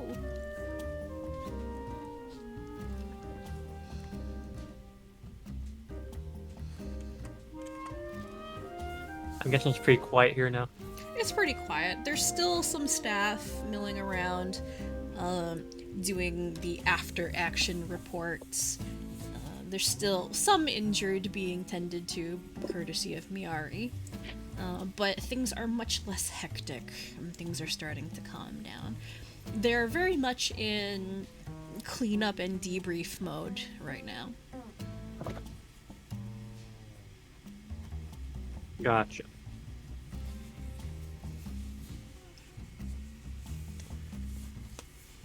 I guess we go up. Wee. No, I forgot to put Quint on the map, but I'm just assuming he's there with Yeah. you. It's fine. Yeah, it's fine. So, you haul Quint over to the base camp and turn him over to Will's associates, other federal agents. And Will is almost right where you left him. He's conversing with the field marshal at the moment. But upon your sensing your approach, he turns around, acknowledges you with a nod. Just the right folks I was waiting for. I got the message that, you brought in a rather troublesome fella. Yep, we brought the problem child. That's a pretty interesting way of putting it, but we'll take good care of him. Just gives Will over. I mean, that gives Quint to Will. Don't you worry none. We'll keep them locked up tight until the right folks can deal with them properly. He's got a lot to answer for. That is right. But yeah, I do need to speak to you anyways. Will adjusts his hat and tilts his head at you with a curious stare. Oh. Alrighty then. Bids the marshal farewell and then takes a step forward.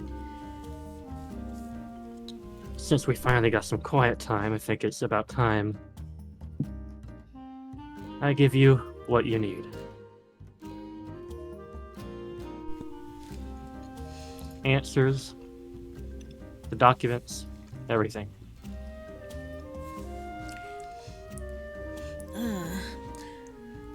Those things, I'd almost completely forgotten about them with everything that's been happening around here. Trust me, it's been way too hectic. But yeah. I guess he'll signal over to Ash. Do you still have that hard drive? Oh yeah. I'll pull out 2 of them and give them to Doc.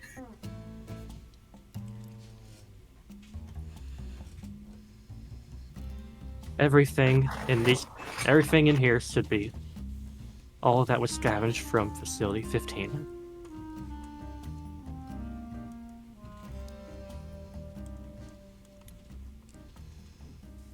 You could check him right now if you want to.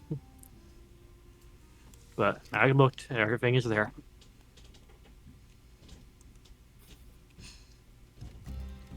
Will give you a nod as he pockets the drives, at least for the moment.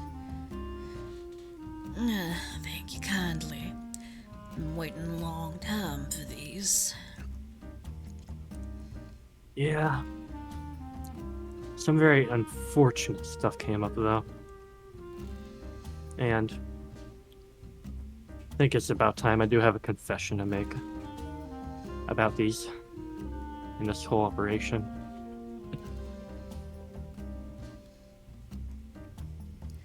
Oh, do tell. I think it's better if we speak of this not out in the open like this. It's a very private matter. Will nods and then waves you to follow him.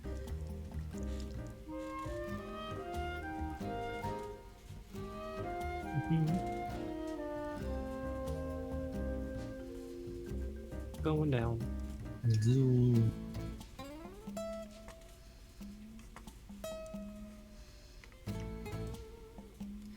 This should be good enough. Alright. What is it that you wanted to say?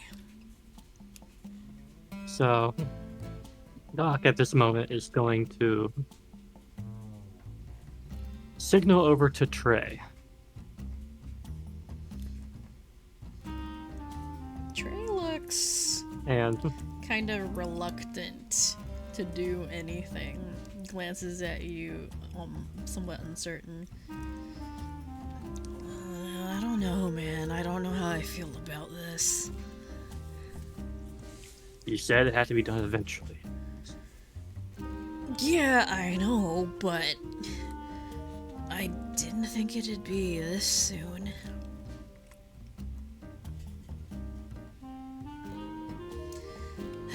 Fine, fine. You're right. 1 second. And where is he? Where the fuck did I put him? Oh, there he is. On the other map. Nope. So, after a moment, Trey goes from his wisp form into his fully manifested form, which sort of billows out in a cloud of very cold mist. And standing next to you, Doc, and waves to Will awkwardly. Hey, buddy. Been a while. Will stares at Ghost Trey, somewhat surprised, but also somewhat unsurprised. It's kind of hard to tell, with his rather lazy, laid-back demeanor most of the time.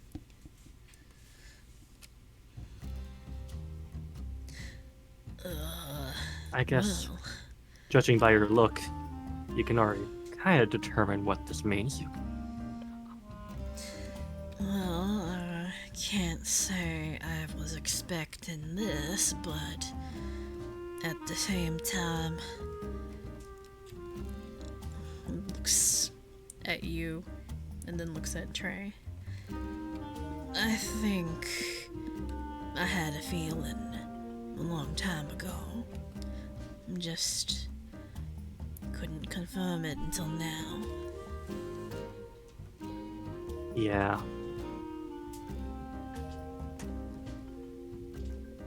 It was only a few weeks ago, really. Just when I found him.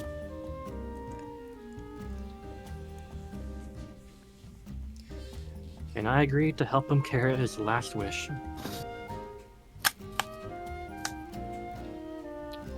So here I am. Sorry that I deceived you into thinking I'm Trey, but I'm not. Will shakes his head. Nah. Ain't nothing to be sorry about. You did what you needed to do. And I thank you. Although, I can't say I'm happy about how things turned out, but can't always get what we want, can we? Trey smiles wryly, shakes his head. No, definitely not.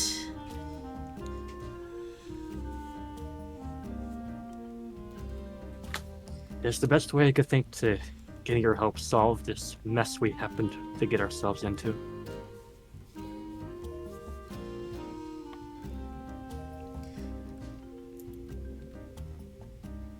Trey folds his arms over his chest and glances away. Well, you have what you wanted now. Or my job was done a long time ago. But it feels unsatisfactory somehow still. What do you mean by that? I thought I'd feel better about all of this. I wanted to be able to do some good after I got out, and he gestures down to himself. I'm a fucking ghost. Not a lot of good I can do like this, really. Although, stares at you. I'd say I managed to do a decent amount, all things considered.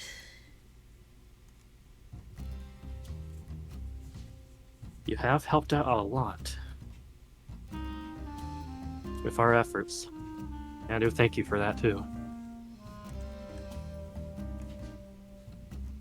He nods.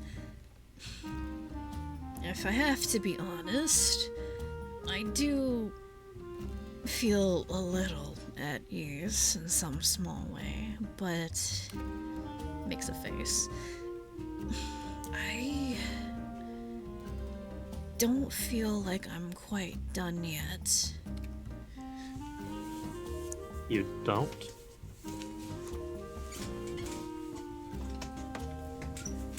Shakes his head again. I don't fucking know how to explain it. It just feels... I don't know how ghost stuff works either. I don't fucking know how ghost stuff works either. Shut the fuck up. I know how mean- those stuff works.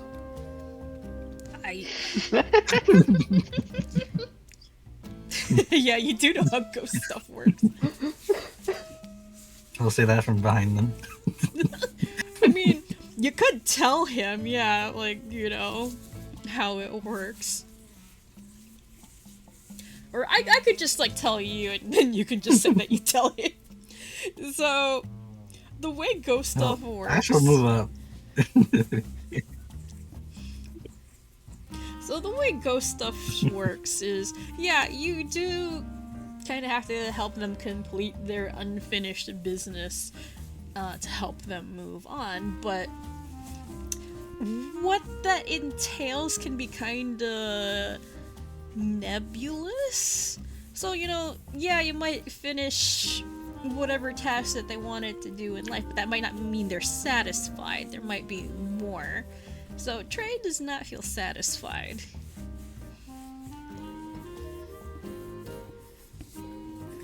Ash will walk up and tap Doc on the shoulder. Well, we've technically only finished half of it. Half of it, you say? Mm-hmm. Still gotta live. Doc thinks about that for a moment. You kinda just show me that, huh?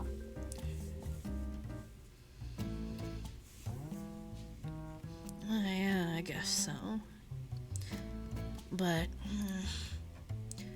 Trey frowns and falls silent for what seems like a long time. Looks like he's thinking about something. So, hey, I'm not sure how to ask this, but I do feel like I could move on eventually, but not right now. So, this is totally up to you. You can say no, but the short time I've been hanging around with you guys, I have been able to do some amount of good, and you know what? That feels nice. You know, despite being dead, I can still do shit. Well, through you guys, of course, but seeing you all work hard, fight hard, and trying your best to help people, you know what? I feel kind of nice. So, if you'll let me, I would like to hang around a little longer and help you help people. Okay. Well, I guess all I can say to that is I'm glad you want to stick around. You're very nice to have around, If all things considered. If a ghost could blush or get embarrassed, that's exactly what Trey looks like right now. He grumbles, glances away, and tries his best to not look embarrassed. I mean, okay, let's be clear, okay? I didn't get a chance to turn my life around before I, fucking died. So, let's just say I'm trying to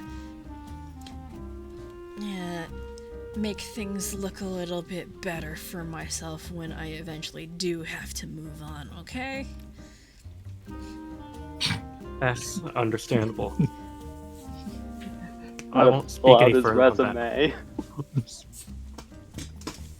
The ghost resume. I never thought of it that way, but yes.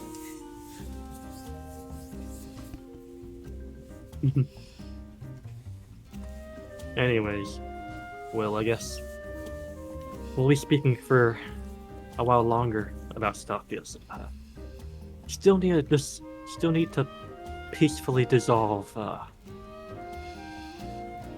Trey being the leader of his gang. Yeah. Totally forgot about that, since he can't run the gang no more. I wouldn't worry about it if I were you. Don't you worry, we'll handle things from here. You can just go on with your merry old life as usual, whatever you were doing before. We'll take care of everything.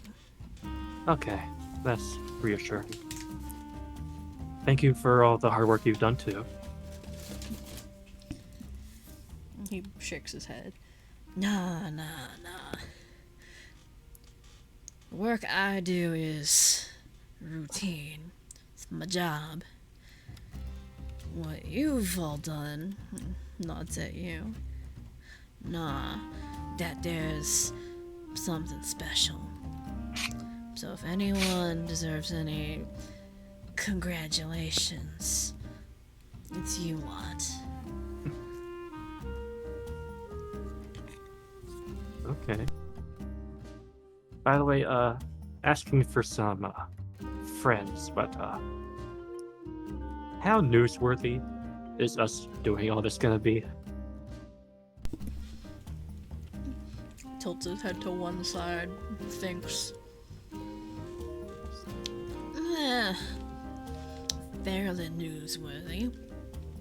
You did assist in beating back an undead horde and took down the mastermind. So, fairly newsworthy. But if you don't want to be making the headlines, I'm sure I could pull a few strings to keep it on the down low.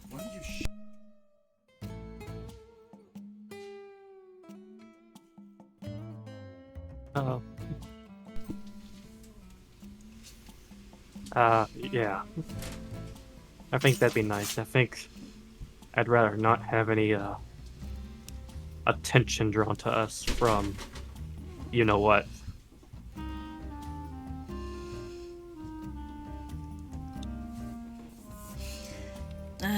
Say no more, I gotcha. Still, I'll be sure to put in a good word for you for some commendations with the city, and I'm sure your rich friend over there, and he nods to wherever the hell Tyrion is up there. I'm sure he will too, but don't you worry, we'll keep things quiet. You Thank- won't be in the public eye at all, if we can help it.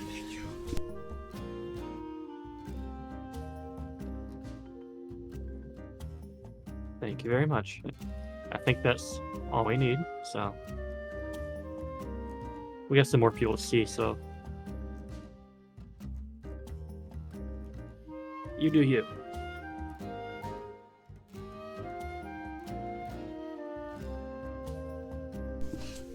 Will nods his head. Alright, if you all got anything else or somewhere else you need to be, I won't keep you.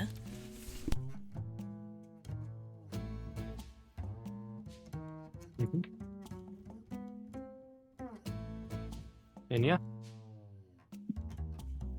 As that's resolved. Yay. Yay! Alright. Is there anyone else that you you guys would like to see or anything else you'd like to do.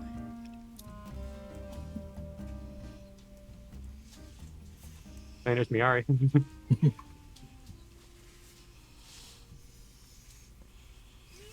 Get in there, Doc.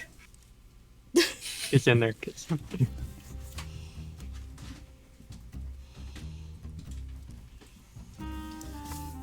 Hey So, there. Miari is in the middle of cleaning up the medical tent. She no longer has any patients left to see, so she's just tidying up and organizing things. Hello. Are you all done? Everything go okay? Yep. Everything's been wrapped up, and the city's no longer in danger.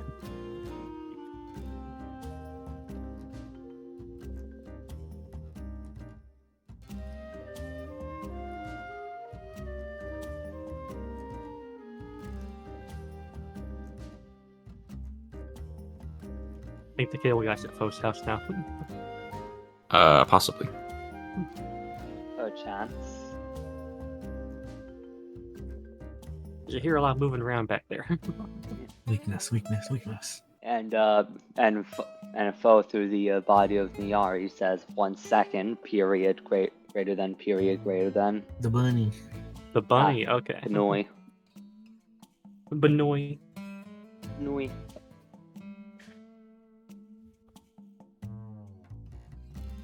Yeah, sorry, no, something got knocked over, so it's fine. Oh. A real Nui moment. Yeah, no, the noises you heard was stuff falling over, so it's fine. Sorry, what did you say, DG? Okay. They're saying that everything's been resolved and the city's no longer in danger. Oh, We're finally free. We're finally... That's good. At least things can get back to normal now. You can finally get your rest with no worries of danger. And hopefully we can as well.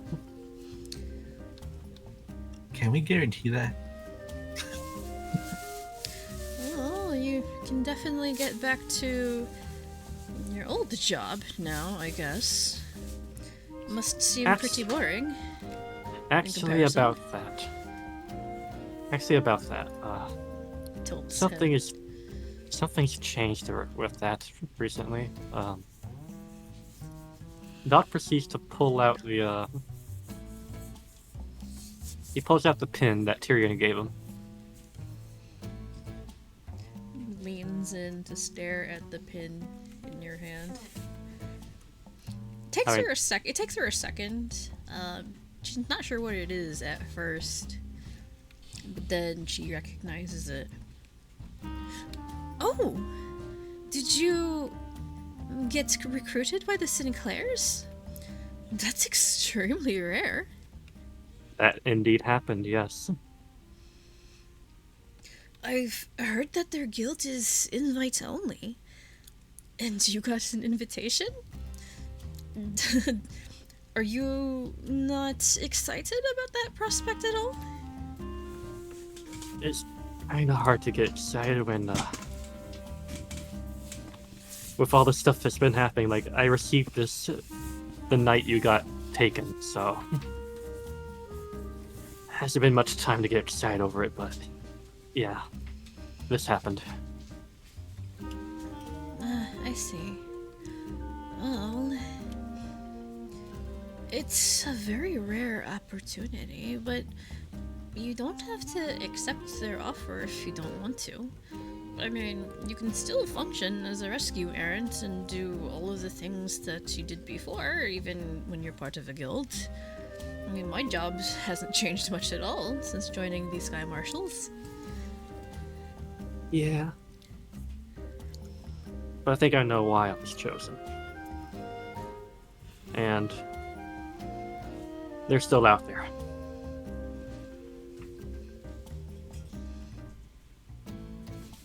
Still quite a bit of unfinished business So yeah. Plus, I did kind of say that I'd help one of my friends with their problems. So there is a chance I might be moving up to bigger and broader horizons. Well, I did tell you before, that's pretty much the same reason why I left home. It's only so many opportunities back in my hometown, so I looked elsewhere. And if that's what you feel you need to do here, then I would be a hypocrite if I tried to stop you. All I'm saying is that I'll still be here for a while longer, but yeah. Just gotta go with the flow.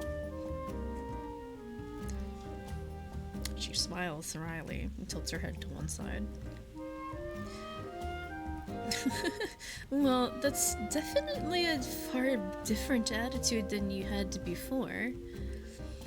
I can't expect you to stay the same forever. I'd be disappointed if you did. I have changed a lot, yeah. Well, whatever you decide, if you do end up leaving, I will be a little sad, but I'm happy for you at the same time. You get to do more things, and well, let's be honest, I don't think you've traveled out of state at all before, so this would probably be a good experience for you. I have never done that. That I could probably consider exciting.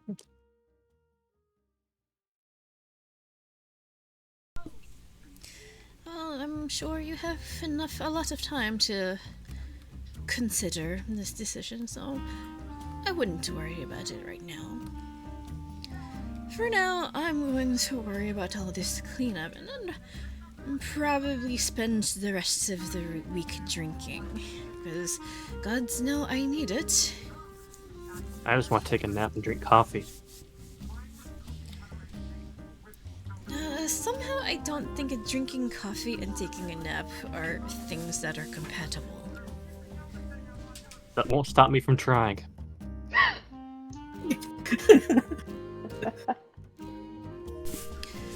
She rolls her eyes at you and reaches forward to punch you in the shoulder. Okay, fine, whatever, do what you want. I'm not your mother.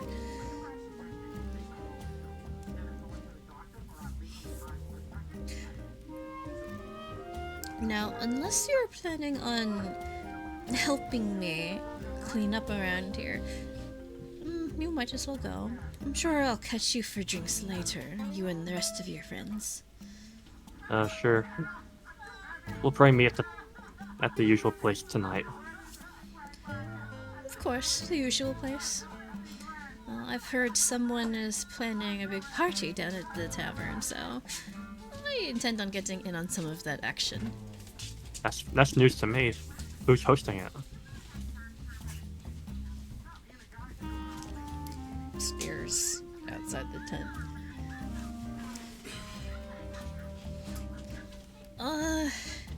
The rather rich pretty boy you've been traveling around with, the one with the glasses and blue hair? Oh, him. That's Tyrion Sinclair. Yes, I know who he is. Squints at you. I've heard he's rented the entire place out. Something of a celebration, I guess, for our victory. Nice. I guess I'll let the others know. I'll leave you be now to clean up. Alright then, I will see you later. She turns around and starts returning to her work, cleaning up the tent. What's going on up here? I'm collecting my bird. Oh. Alright, I forgot about that death flag. I didn't die. Hey, Tyrion can ask you about the bird now. Yay! Yeah, you come back here, Ash, and Peace is here squawking loudly. What? Hi, you back now? Yep. In one piece. Peace hops towards you and starts nuzzling her beak into your hand. Yeah, okay, very good, very good. Was worried you might not come back. Yeah. Peace would be very sad if that happened. Yeah. You're worried? Yes, Not enough very faith in worried. me? Tilts head, stares up at you. Not really sure how to answer. Does not answer and instead tries to look very, very cute and begins hopping around back and forth on the table. That's right. You ready to hop back in the ball? Stares at the Pokeball. Okay, but what if I don't want to? You don't have to. Peace will go if asked. Yeah. But Peace likes staying outside. Yeah.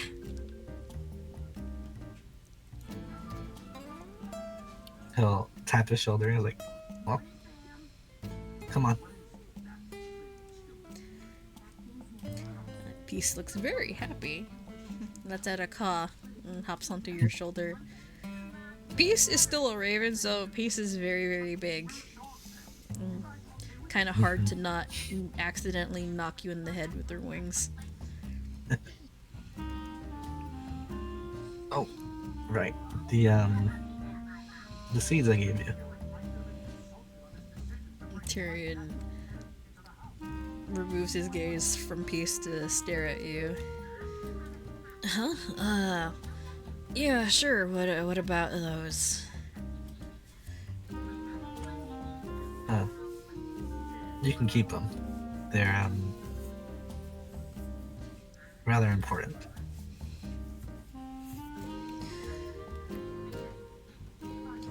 He stares at you for a long while. Almost like he's considering asking something, but at the moment doesn't voice it. Okay, well, I'm sure we've got some space in our secure lockup. I'll be sure to hang on to them. Although, I'm pretty sure my sister's better suited to this sort of thing. Motions to the seeds. They are plant things, after all.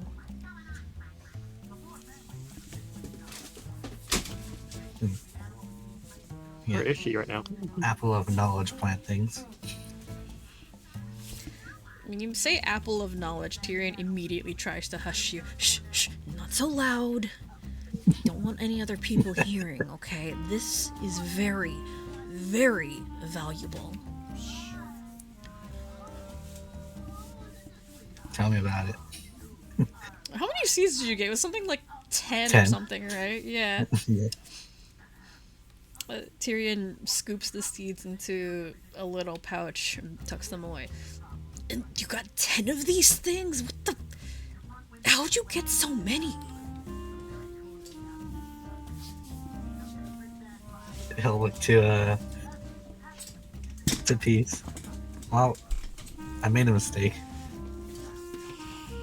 Well, now it doesn't seem like a mistake, but it was a mistake in the beginning. Stares at Burb. I mean, when it comes to mistakes, I'd say you won the lottery.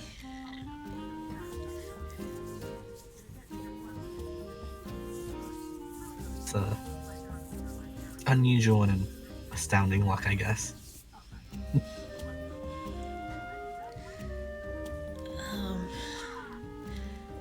So, about your little raven friend, and these apple seeds. I'm sure there's She ate it. long, complicated. Okay, never mind. It's not nearly as complicated as I thought. Never mind. Sorry, I'll mute. No, it's okay. The simplest answer possible.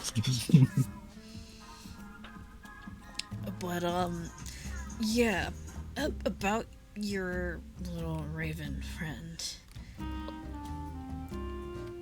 Stares at Peace, and not really sure. It looks like he wants to say something, but he's not sure of how to say it.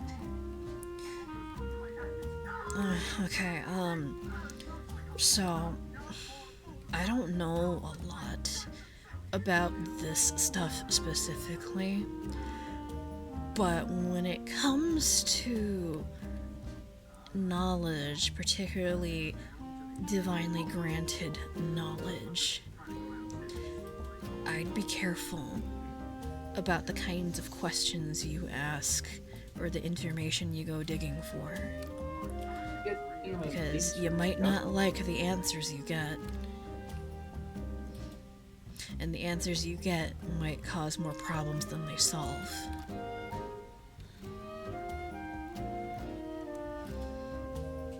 I don't think I've ever asked anything not relevant. Stares at Bird. And Tyrion looks very, very wary. Yeah, anyway, like I said, be careful of the kind of questions you ask.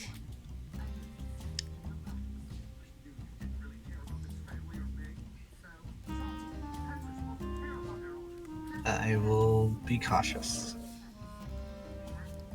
Your raven knows a lot more than she lets on. And be careful what you say. That's all I'm gonna say, okay? Do with that whatever you want. You don't need to listen to my advice, just be careful. Knowledge is a very powerful and sometimes dangerous thing.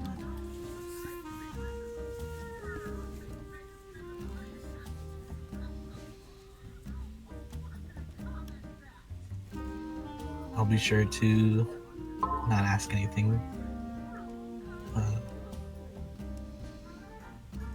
too specific or is not worth knowing.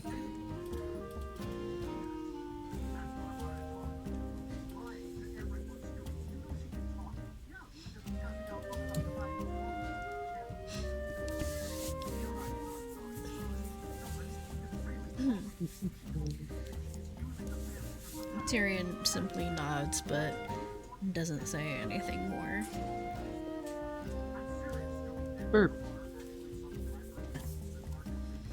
I wonder if Peace knows calculus. You won't know unless you ask. There is a part of me that wants to at some point just like sit Peace down and just start going through various grades of math just to see like how complex it can get.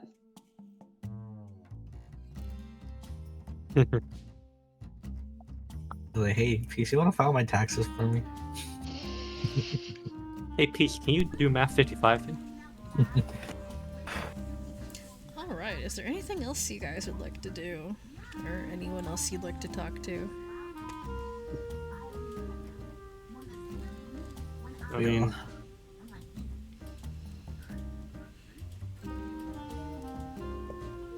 we did most of.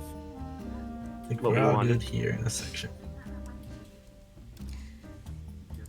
By the way, Tyrion, heard you're hosting a party. Tyrion glances over in your direction, simply smiles. Typical smug smile. Oh yeah, I did say that, didn't I? You're all invited, of course. Guests of honor. Rented the tavern out for a little bit. Interesting. How much is a little bit? The entire evening.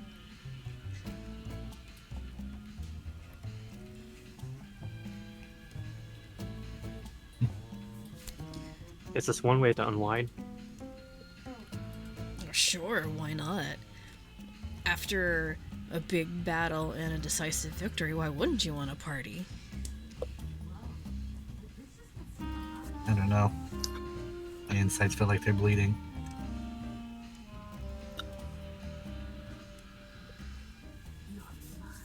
Maybe you need a nap before you go to any party. I'll be fine.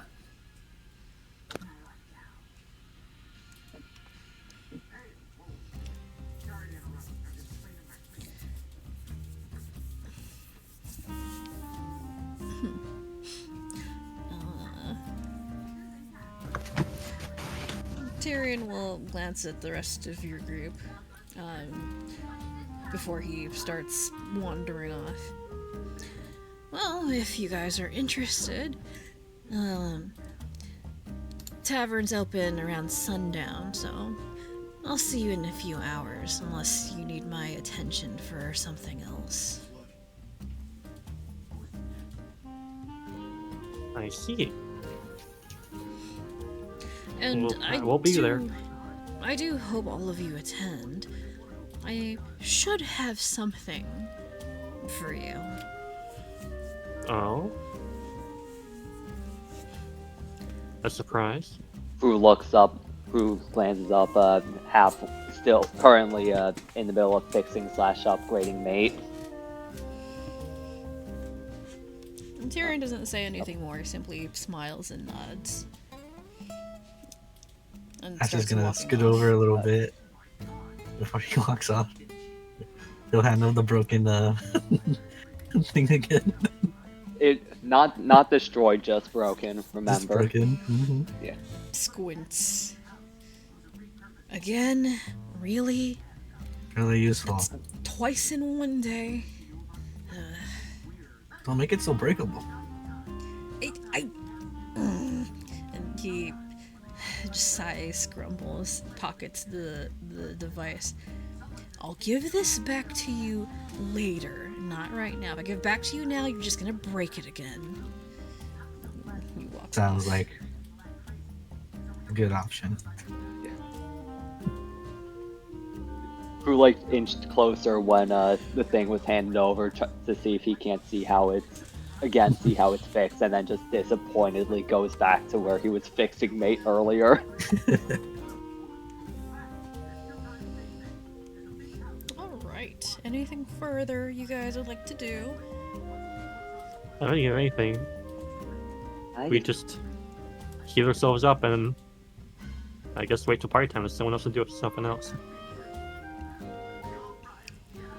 Yeah, I can't really think of much that like Crew would be trying to do right now.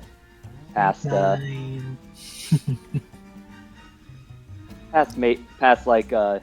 trying to use whatever scraps he was able to pick up to repair and maybe upgrade mate, since level 8 is a very big upgrade for mate. So yeah, that's really the crux of what Crew is doing right now. He's just off in the corner, making use of the resources available to him, because they don't need it anymore. The fight's basically over. They won't mind a couple missing things. Theft. Taking from the government. I Cassidy like your takes style. Cassidy Who's takes the- parts off the tank. A thought that crosses his mind, but a tank is too well constructed to be able to really have any missing parts. Wow.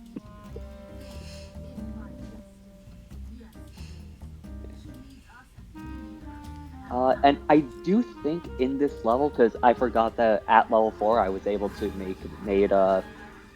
change mate's size. I think at this level, because he has fairly good athletics now, I think I might want to increase him to a large size, size large at level 8. Awesome. Alrighty, so you guys are done here for the moment?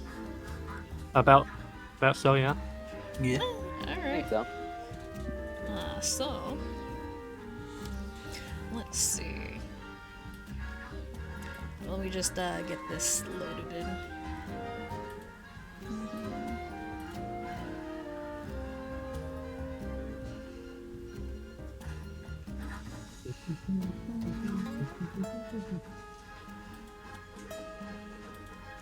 There's a movie playing in the background. Oh yeah, sorry, hang on. Is it The Simpsons? I think from what I think I recognize the voice from American Father in there. Oh. I can't tell what it is.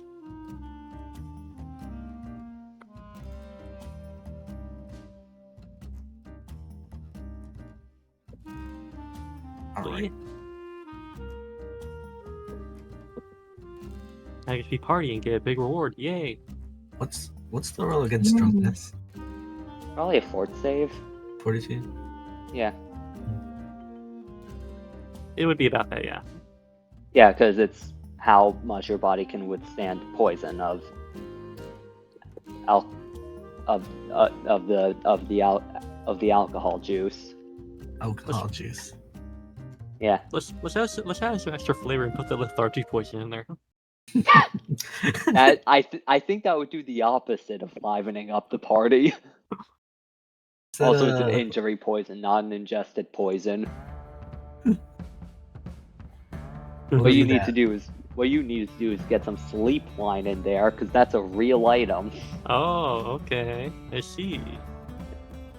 Yeah, there's a poison ingested that can knock someone out for like a week. Interesting.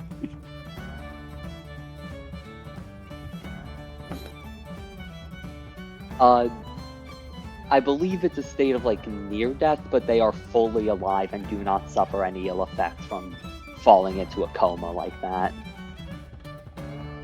Huh. It's nighttime. It's dark. Dark and Dark. Well, there's no reason for us to keep standing out here now, is there? Shall we head inside? Indeed.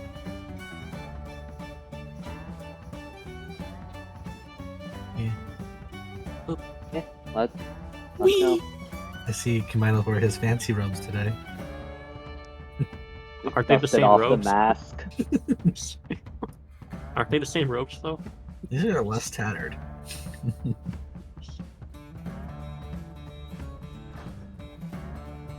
Real quick, is Fo talking?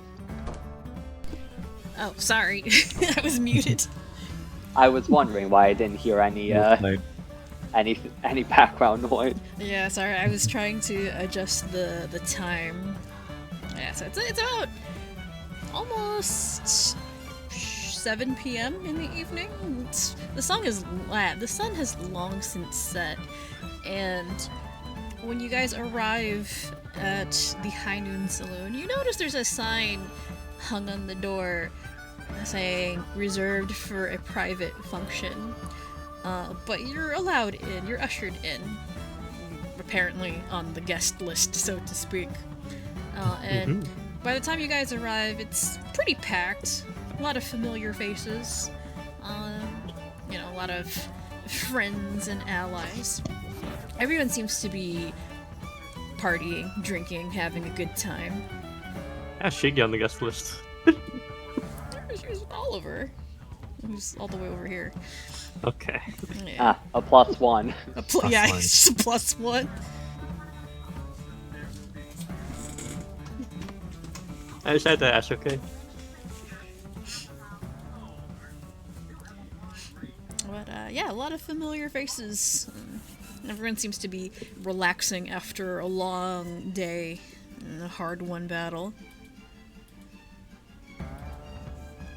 Waves to the sirens as we're walking by.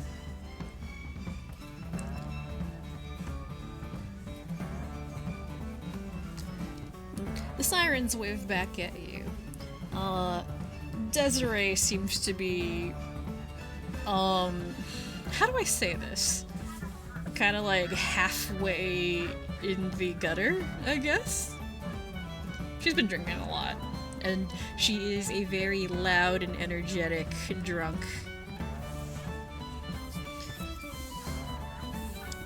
That's to be expected. Mm-hmm. It's like she's having a good time. Mm-hmm. Summer is exasperated as usual, but she seems to be tolerating it in good humor. Meanwhile, Lyra is just quietly smiling and watching as stuff goes on around them.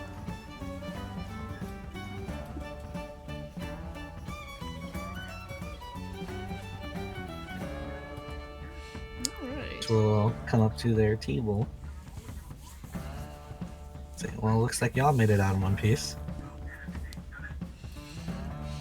Desiree will smile broadly and slam down her still slightly full glass on the table, which spills a little bit. Heck yeah! We managed to get out okay. Thanks to you guys. I'm not sure we'd have done nearly as well if you hadn't lent us a hand.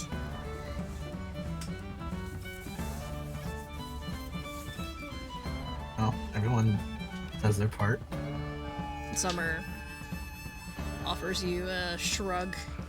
I mean, we would have probably succeeded eventually. You just helped us do it a lot faster. That's all. Yeah.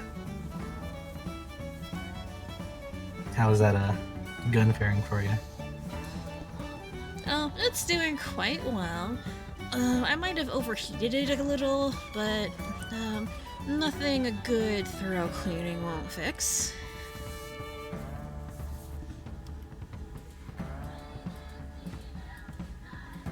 Good to hear. I know crew over there can help you out if you need upgrades on that. Who? Oh, you mean Short Stack over there? Thumbs her in the direction of crew. Oh, yeah, sure. I mean, he did give me some pretty good ammo last time. Yeah. Sure. I'll be sure to hit him up when I get a chance.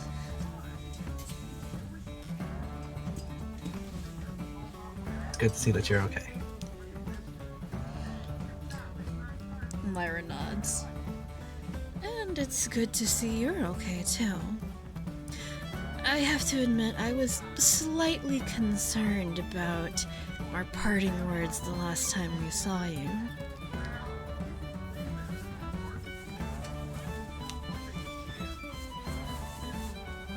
Remind me what I said again? Lyra makes a face. Oh, you don't remember? You said that there was something you wanted to say. Whenever we met again. Right, to you. He looks around the table. Perhaps a bit later. Raises an eyebrow, but offers a hesitant nod. Oh, alright then. Be sure to not drink too much. That way we can have an actual conversation afterwards.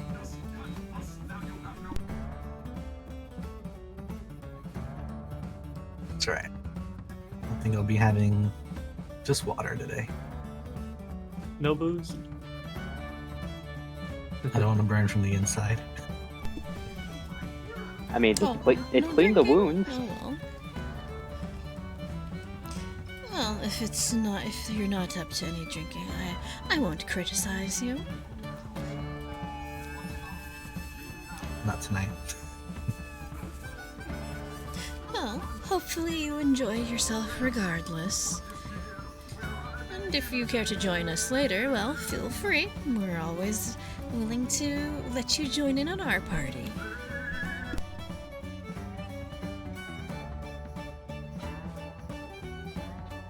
uh, take you up on an offer in a little bit.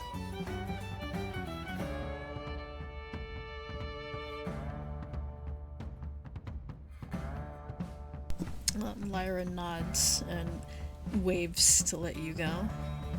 Alright then, I won't keep you. Have fun.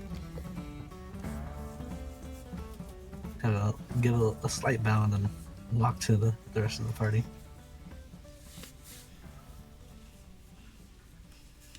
What are the rest of you doing?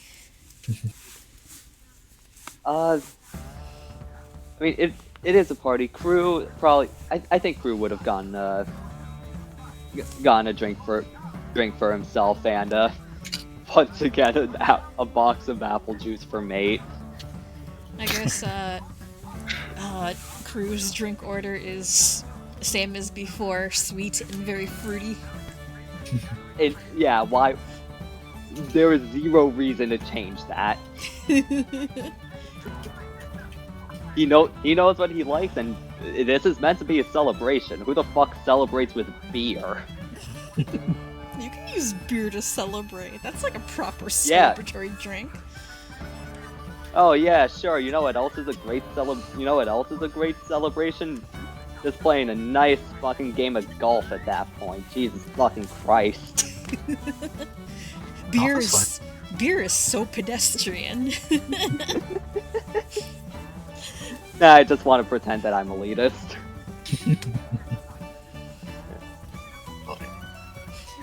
Ash would have gotten a cup of peanuts for peace.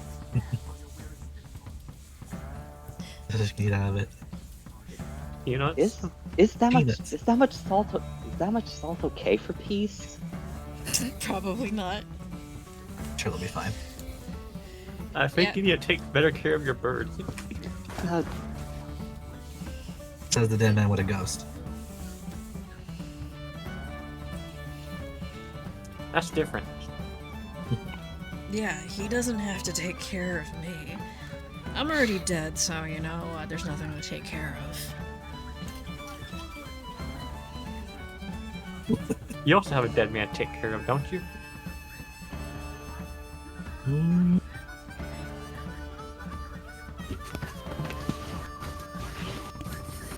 Just, it depends on which one you're talking about.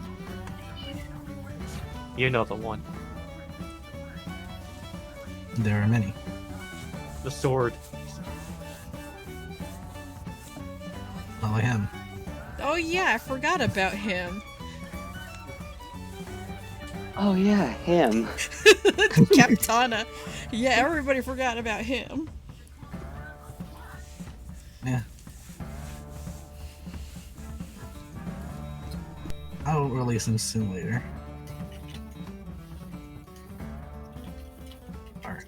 Stuck in an Okay, internal yeah, prison. Salt's very. Crew was checking his phone. That was me googling it. Yeah, Salt's really not good for ravens. You should. He's gonna just deadpan look at him. He's fact checking you. What do you do about it? I'm just saying,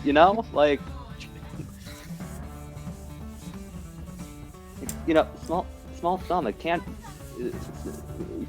No, I don't want to dehydrate. I don't want to dehydrate him. Or them. I forget. Her?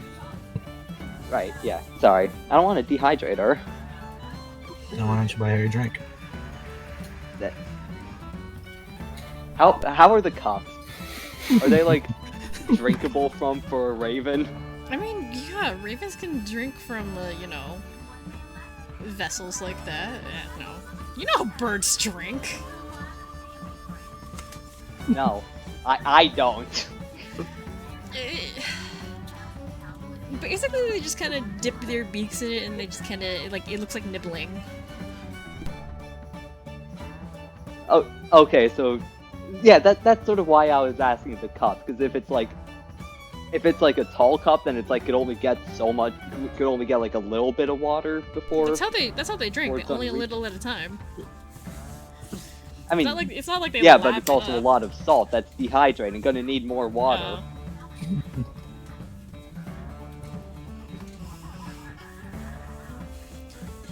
I think this debate regardless- is this entire debate is happening in character.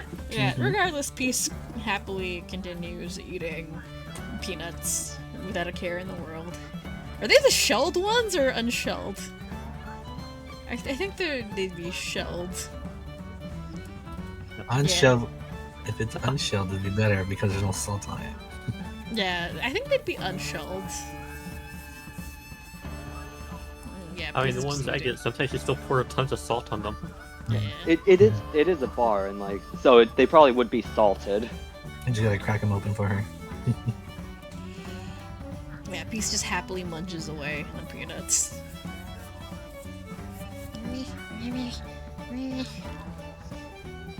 Very good, but also very salty. Yeah.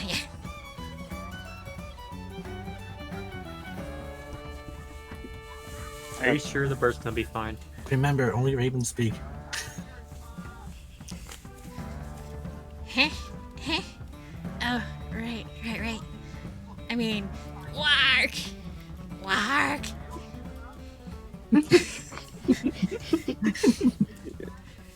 How many people are looking at the talking raven? I don't think Or is it- anyone or really I guess notices. the atmosphere is probably too loud for them to really hear, Yeah, right? No one really Yeah. notices or cares. Alright. But Peace is desperately trying to appear like a normal raven and not talk.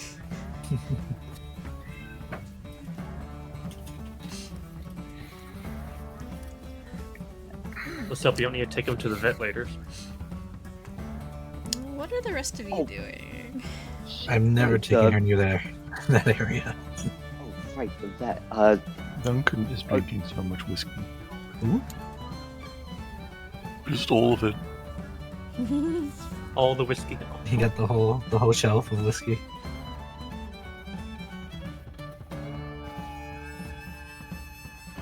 He's having a good time by himself.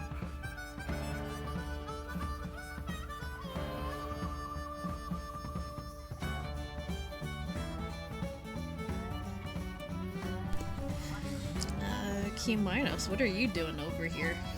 Hmm? What you up to? He is currently sitting at the bar quietly. Sipping out his juice.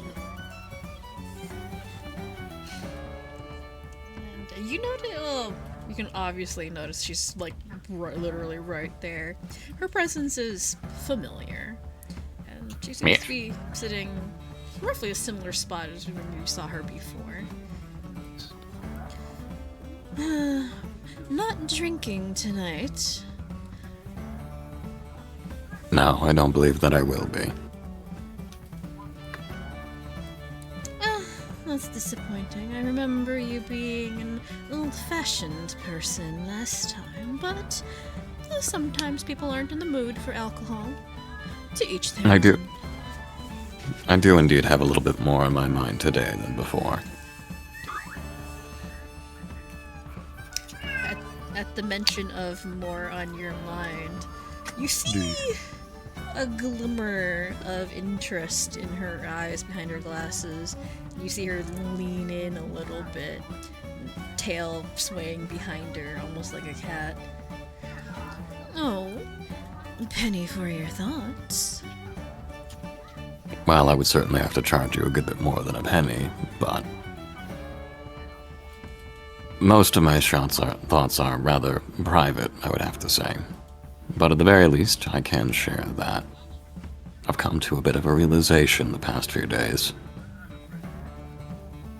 Oh, interested in sharing? I mean, I certainly am in the business of information exchange, but considering the occasion and everyone's in a partying mood, I think we'll conduct this exchange for free.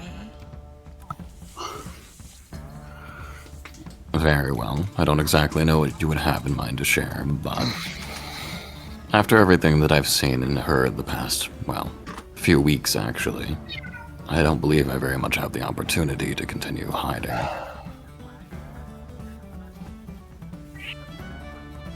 I suppose it's time to be a bit more proactive.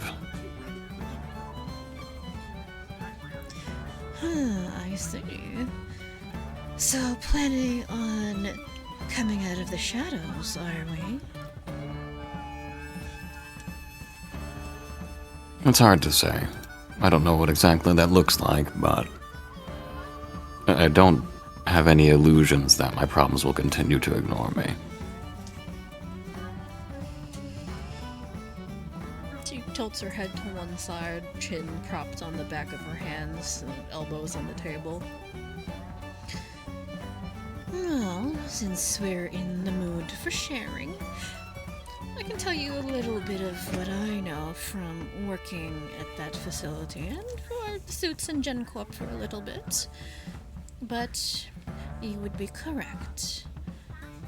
They're not ones to ignore potential problems, especially ones that have escaped their attention after so long. No loose ends, you see. And this shadow war has been going on for a long, long time.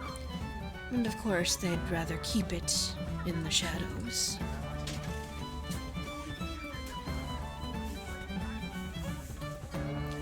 Oh, I'm quite aware of that, don't worry. If that was the only problem I had, I wouldn't even be all that upset. Oh, other problems. Wouldn't have to do with that. She narrows her eyes and makes a face. She looks somewhat... I wouldn't say pissed off, but she's kind of annoyed. Wouldn't have to do with anything with that leafy tart down in the labs, would it? Indirectly, yes, I believe so.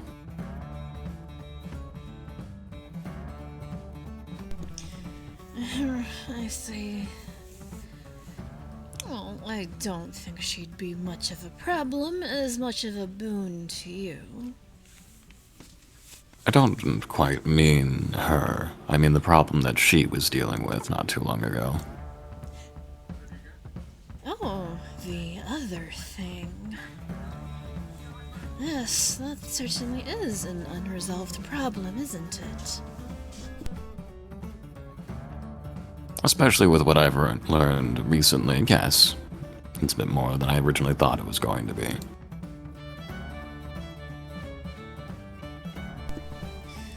Well, on the positive side, that's not really a now problem. That's a problem to worry about in the future. But that's a hurdle you'll figure out how to approach when you come to it.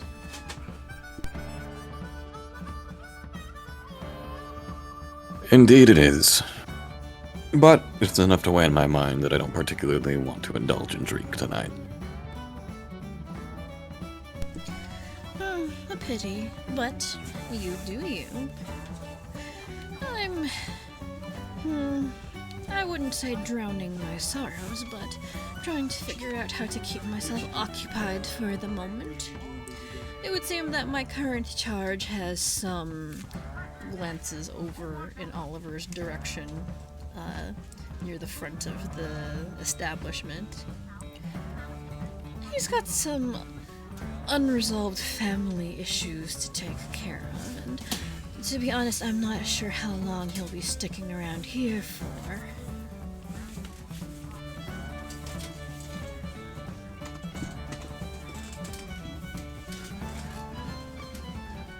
I see. Are you sharing this with me because you want to do something about that, or...? No, just talking out loud. I mean, sure, his whole quest for vengeance has been rather fascinating and has taken a bit of an interesting development, but not nearly as interesting as I would have liked. I mean, going back home and resolving his daddy issues is not quite up to my caliber of gossip.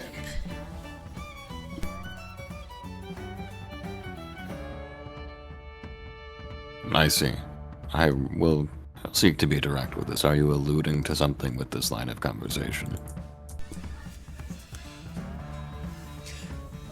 Well, She tilts her head again and smiles slyly. I do have an outstanding partnership with Oliver. However, I could temporarily rescind it and extend a different one to someone else. Or, of course, if I can't find anyone else, I suppose I can just travel with Oliver and help him deal with whatever it is he needs dealing with. I did agree to help assisting him in that manner. It would be rude to go back on that promise now. I see. Well, if I ever am feeling in the mood to make a deal with the devil, I know who to reach out to then, don't I? Her smile widens into a grin. Indeed, you do. You do still have my business card. I do, yes. Excellent. Well, if you ever need any assistance, deals, information, or otherwise, feel free to give me a call.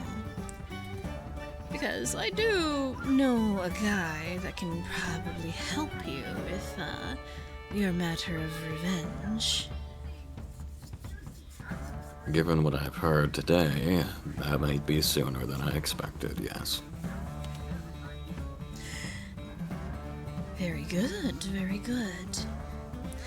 I'll be sure to get in contact with my friend and perhaps let him know he might have a job lined up soon. But I must warn you, everything comes at a price. Consider what price you'd be willing to pay for such a service. I suppose there's only one real way to find that out now, isn't there? Lilith doesn't really say much more on the matter, though her eyes glow a little behind her glasses as she stares at you. Well then, enjoy your evening, Mr. Mystery Man. I'm sure I'll be hearing more from you soon. I believe that might very well be the case. You enjoy your evening as well, oh devil on my shoulder. She smiles sweetly at you and offers you a little wave and then continues drinking. Alright, who else would like to talk to somebody?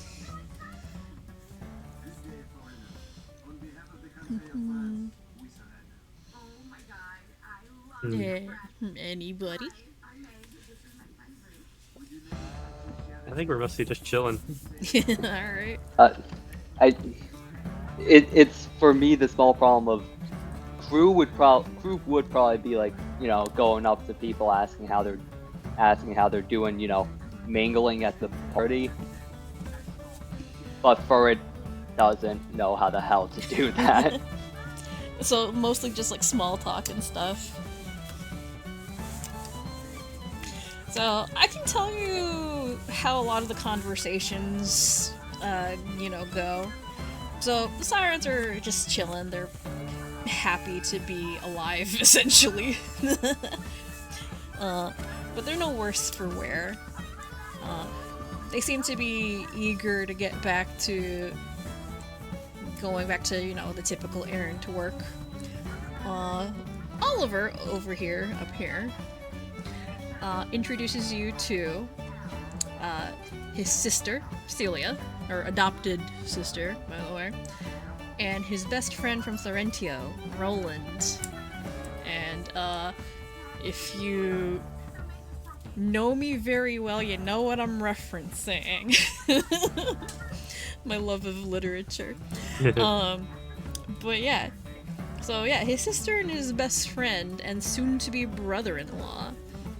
And essentially, the story that you managed to find out from them goes that Oliver has been MIA for like 7 years. Left home a while back looking for information on, you know, who killed his parents. and left at home with no one really to lean on, Roland looked after Celia and gave her a shoulder to cry on. Eventually, he proposed. However, Cecilia refused to walk down the aisle without Oliver present, so they both went out looking for him to drag him back home. And Oliver has agreed to put a pause on his quest for vengeance and information, at least for the time being, because, in his words, the Suits and Genicorp took away his family years ago, but he still has family that exists now that he's been neglecting. So, time to make up for lost time. Yeah. And so he'll be going back home to Florentio for a bit, but then resuming his search once things are taken care of. Plus, you know, odds are that his adopted father knows a fair bit, or at least that's what Cecilia has mentioned. So that's what's going on with Oliver.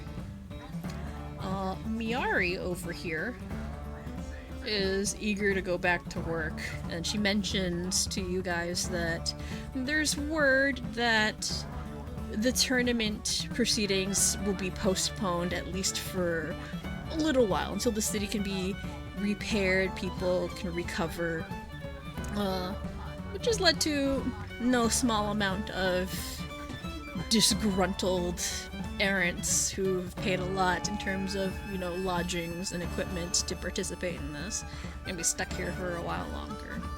However, Miari is happy to return to the routine of her medic work. And then Of only having to deal with slightly less life-threatening injuries. slightly less life-threatening injuries. After the ordeal of the last few days and weeks, it's nice to go back to the usual same old, same old. And then Will over here, he's just relaxing. His mood is a little bit more subdued compared to everyone else. He did lose a friend, however, said friend is still around, just, you know, dead. But he seems to be drinking both in celebration and remembrance, at least today. But life goes on. That's how it goes. And then, of course, we have the Sinclairs up here. Which... Yeah, they're definitely who crew would go up to last just because he's intimidated by them. Of course. The Sinclairs seem to be engaged in conversation. They're not so much celebrating as they are working and celebrating at the same time. They seem to be going over what looks like personnel files on their tablets. And they have a fabric-lined box set between them, and they seem to be discussing something. And as you come up to their table, they glance up. Oh, hello. Crew, was it? Good evening. I hope you're enjoying yourself. I am. Thank you for hosting. Thank you for hosting. Couldn't help but notice that our host was sitting off in the corner, so would have figured you'd at least be celebrating a little more right about now. Says that to a Tyrion. Tyrion simply smiles and shrugs. Oh, don't get me wrong, we are. We have some things we want to sort out while we can, before people start going their separate ways, you know? And, well, after everything that's happened today, might as well go through this stuff while it's all still fresh. And Foe nods. He's right, you know. A lot of people have definitely proven their worth today. As she says this, there's a bit of a knowing smile on her face.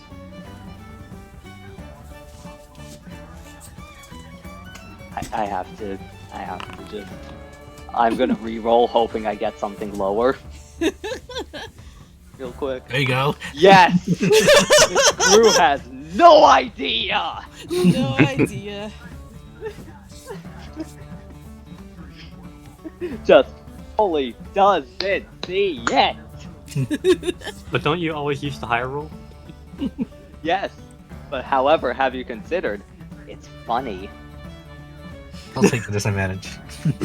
Take the disadvantage. So, Yeah. crew is completely. Oh, and I utterly technically do clueless. have. I technically do have a stack of misfortune. Oh yeah, you do. I can just use that. Yeah. I've taken you have. I've used it on myself. There, I've taken it. Yoink. I mean, in this case, would the misfortune be making it higher? Where? So, all right, where was that? What was the thing that was last up? Let me just. Oh, right, yeah. That makes sense. Yeah, I guess there were a lot of different people. So. Oh, yeah, you were at base camp. Yeah, that's. Well, right. Sorry. If you're working there, I probably shouldn't be. I should probably stop. Interrupting. Good to see that you're all looking fine though. I was admittedly a little concerned when I didn't see you at the base camp. She Saying that to simply, Saul, of course. She simply shoots you an awkward smile. Oh, I was busy dealing with some other things elsewhere. That's all she really Crew says. doesn't know. Yeah, I don't think Crew knows about the Eidolon or the spirit. So yeah, makes sense. Well, it's a. Thank you again for Fuck. This is me fucking up. Sorry. I'm starting to stutter a lot more, and I think I should be concerned about it. Before Crew decides to walk Just off, take your time, just breathe. Yeah, take your You're time. okay. Breathe. You're good. I can't. I word salad a lot or blank out. I forget words, so don't worry about it. So before Crew can walk off, Tyrion, see, I'm going already. Tyrion lifts a hand to stop you. Hold on. Don't run off just yet. Remember how I said I might have something a little for you later?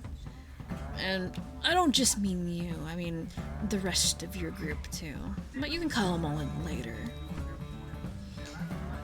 But for you in particular, he smirks and gestures to a smaller box in front of him. Come here. I got something I want to show you. All right. The map's over there. Crew. Yeah, closer. Still holding on to mate. He's in between his upgrade right now, so noticeably larger, but not large yet. So very much struggling to still hold mate. So, as you take a seat, Tyrion will quietly slide the box over in front of you and gestures for you to open it. Which Crew does. Alright. So,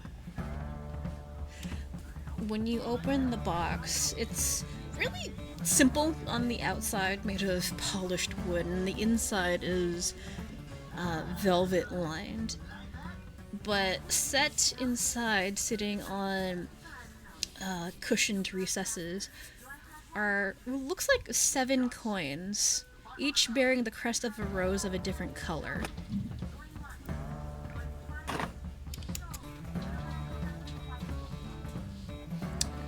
Let's see, which ones are they?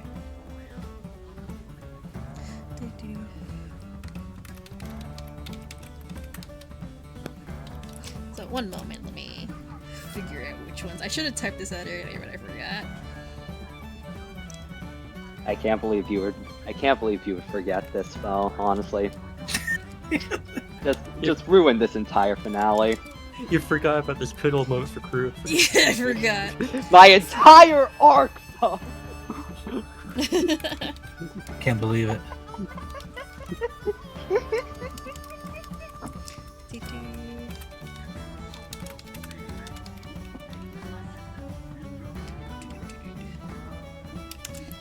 Alright, so let's see here.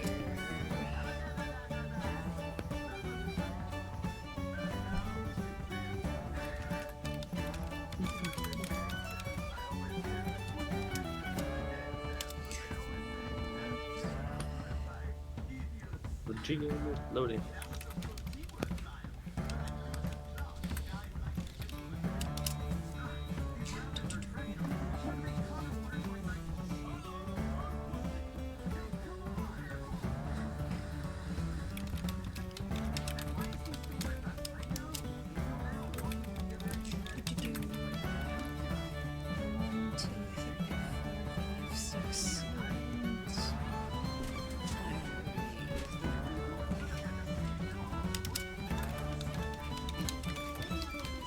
Alright, so the box has 7 coins in it, and each is a different color, so...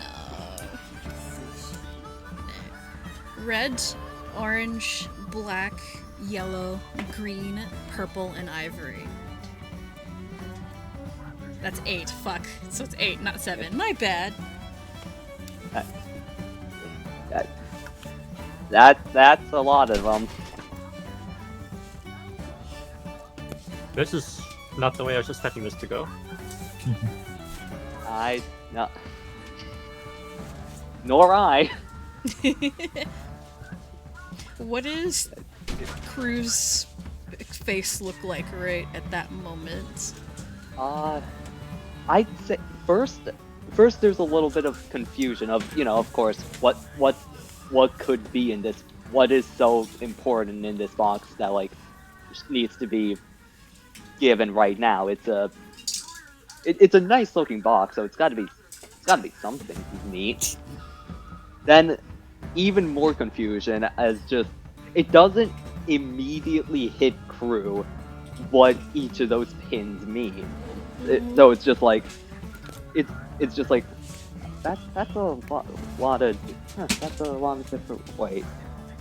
And then it goes from confusion to just complete like jaw-dropping shock. That it was explained to Crew how the fuck what's How their the guild pins name work? again? The pins. Rose Guard, yeah. Yeah, it's been explained at some point how they recruit, so Yeah. he knows how the Rose Guard works.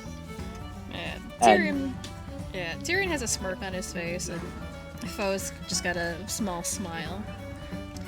But Tyrion's the one who speaks up first. Well, as you're probably aware, the guild that our family runs is invite only. And the way that you get an invite is by impressing a member of the Sinclair family. And it would seem that your little stunt yesterday impressed a lot of members of our family. Myself included, of course, and my sister too. So, what this means is you get to pick your patron. Pick of the litter.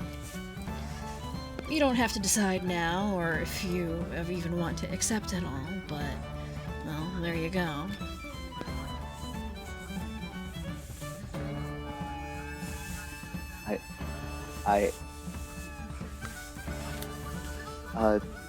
Well, Thank you. Yeah, I'm gonna. I'm definitely gonna need to think that. Oh shit! Fuck. That was me accidentally dropping a fork. No, I think in his moving crew does knock some silverware over by accident. Off the table. Yeah, like moving the box, he doesn't realize where his arm is. Knocks a cup over or something, you know. Yeah, Do a little clumsy voice. yeah. Yeah. Thank you. I'll. How should I give my answer? When I have one. Foe smiles at you. Well, when you've made your decision, bring back the box and keep the pin that you want. It's yours to keep. And don't worry about rejecting any of us. This is just extending our patronage to you. Okay. Alright. Okay. Yeah. Got it. But you should know that each of us offers something different. And just keep that in mind when you're making your choice.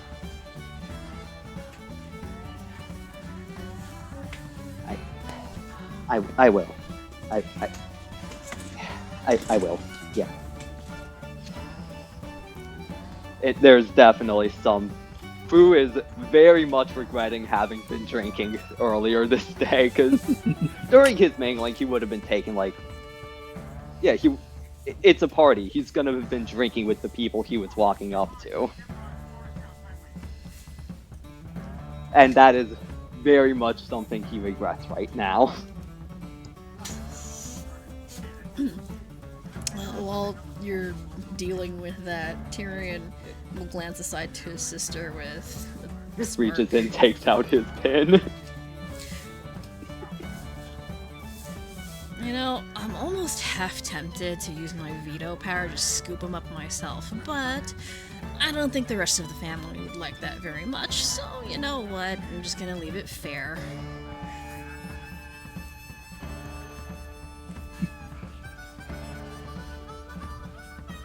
Oh no.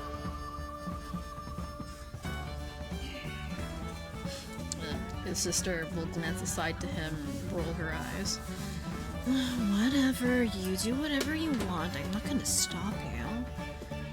Besides, you could use a few more subordinates, you don't have all that many, even in your guild. And besides, I hear Tyrion's starting up a new guild of his own somewhere.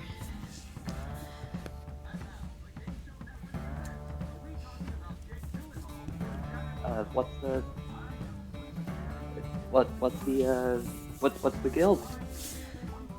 Oh, it's just another branch of the Rose Guard, but the Bayport branch is geared towards different tasks than typical adventuring errand hubs. After all the stories my sister has told me about all the fun stuff her guild gets up to in Farhaven, well, I've been missing out, definitely, so I've decided to try my hand at opening one up in another errand hub. Maybe Sunshale, maybe somewhere else. I haven't really decided yet. Wow. And since I'm opening the new guild branch, well, I need members, of course.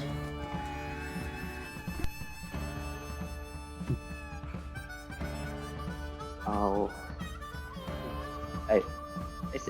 Well, I'll,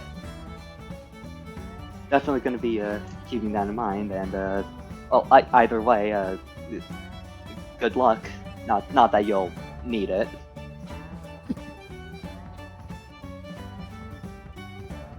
Mate, what the just sort of turns over to, just sort of leans over to Mate. Mate, what the fuck is happening? Anyway, Is someone fucking printing something? that's my husband. He's got the vinyl cutter going right now. Ooh. Anyway, Okay. Sorry, Well- I just had to figure out what the hell that was. Anyway, Tyrion lets you take the box, and he nods to the rest of the party further in the tavern. Anyway, when you get a chance, could you send your friends over one by one, and we'll issue our invitations. Yeah. Is Ash among them? Or Among isn't us. he technically? Among Us. Oh my god. He's among us. I said them, among them. Among Us. You know, already.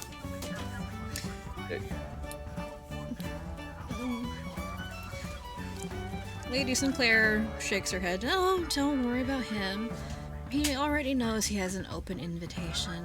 He can take his old job back whenever he wants. A good personal assistant is very difficult to replace.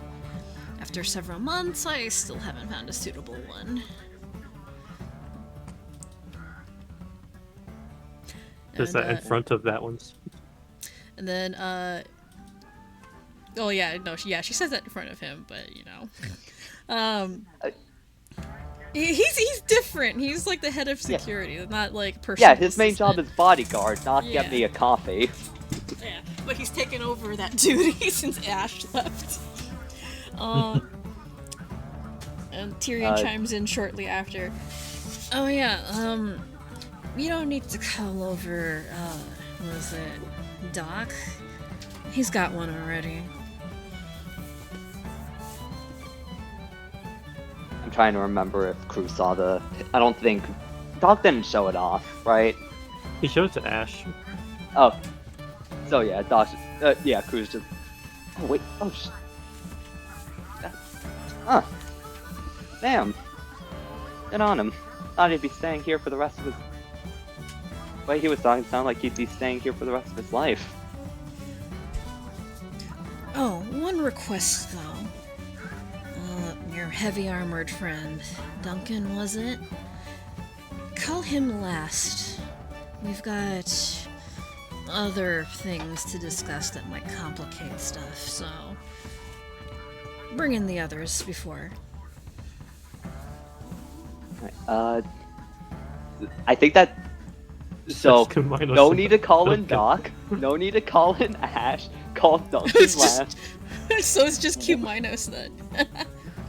Yeah. Just scoops up mate from the other chair. Holds box in the in his other hand. Starts makes a honestly still very awkward exit. Bumps into a lot of chairs coming back. Yeah, definitely spills a drink or two. It's hard to move around the way Crew is used to when there's like an added extra like 20-30 pounds of mate. It's very dense metal. What's Kuminos doing when Crew approaches? He is sipping from his box of apple juice. Hey, Kuminos? Yes, what exactly is it? The Sinclairs wanted to talk to you. About Pointing what over. exactly?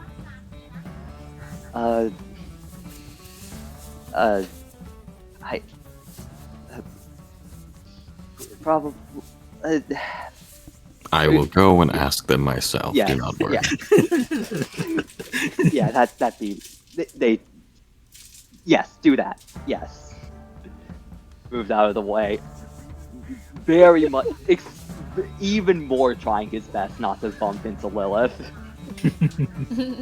Starts walking over, just grumbling to himself.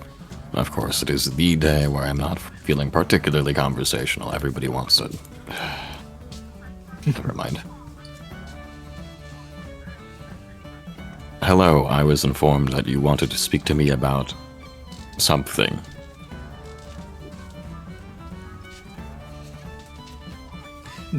Tyrion nods at you. Hey, shut up, go away. Sorry, that's my husband. Tyrion will nod at you, and just like he did with Creel, will push a box across the table in your direction. Alrighty, I'm assuming you know how this works. What works? It looks back and forth, just kind of confused. Open the box and have a look. Tell me what you see. He opens the box, and I assume he sees the same thing that Crew did previously. You do, but instead of 8, it is 3.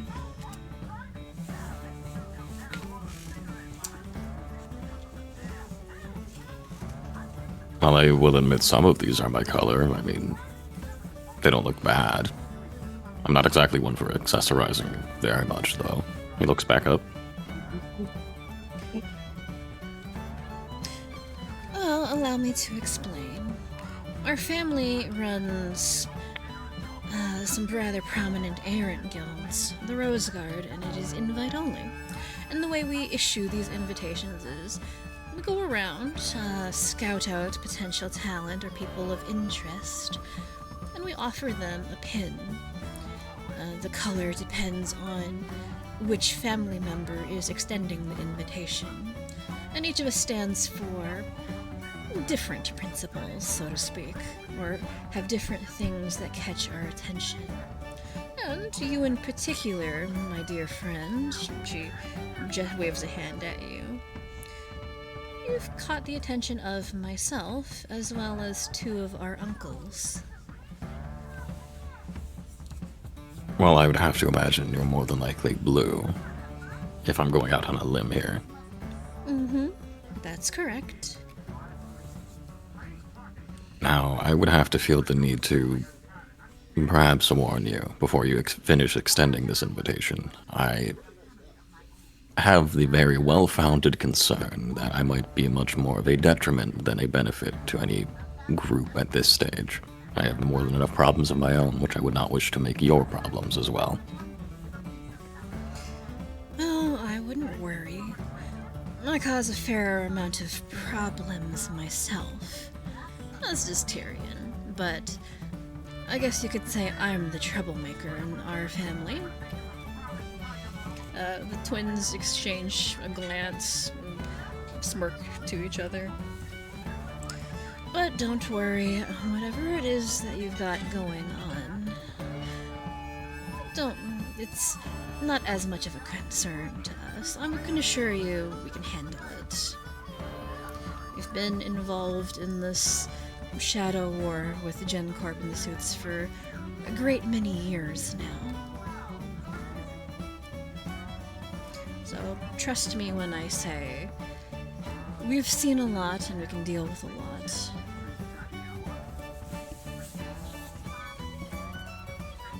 Very well, then I would have to ask for a little bit of clarification, I suppose, as to the... This is a shade of red, I believe.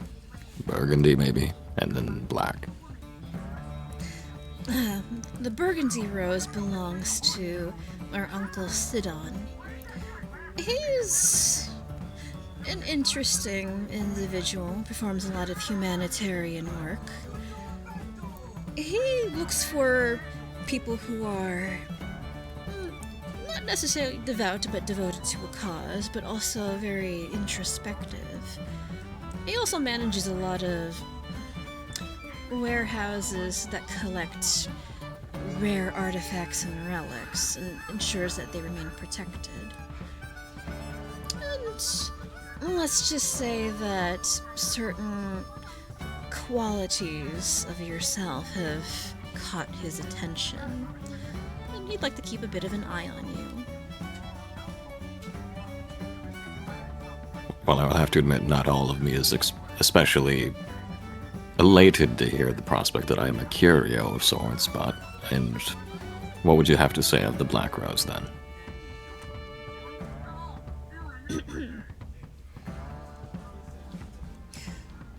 The Black Rose. That would be Uncle Carthenian. A very skilled fighter and combatant. Very decorated military history. The Black Rose represents strength and courage in adversity. And it would seem that he sees those qualities in you. Despite being, I assume, a healer, spellcaster. It's not often that he finds his attention drawn to mages, so he seems to be an exception. I see. I believe Uncle Carthenian, with his focus on strength, would be willing to offer some measure of protection, though the same would be for all of us as well. So, don't feel pressured to accept his invitation simply because he has a much stronger arm than the rest of us.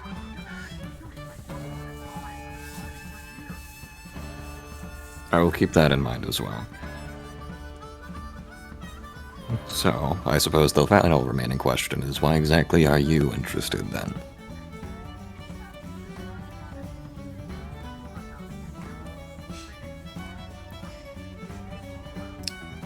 She tilts her head and smiles at you. And... She lifts a hand to brush aside the fringe of hair that covers the left side of her face, and you can see the remnants of what looks like burns. Covered up by heavy makeup and other prosthetics, and her eye is definitely artificial.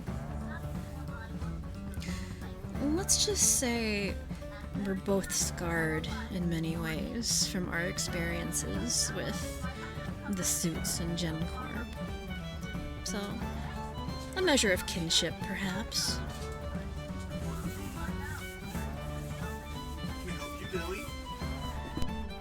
I see.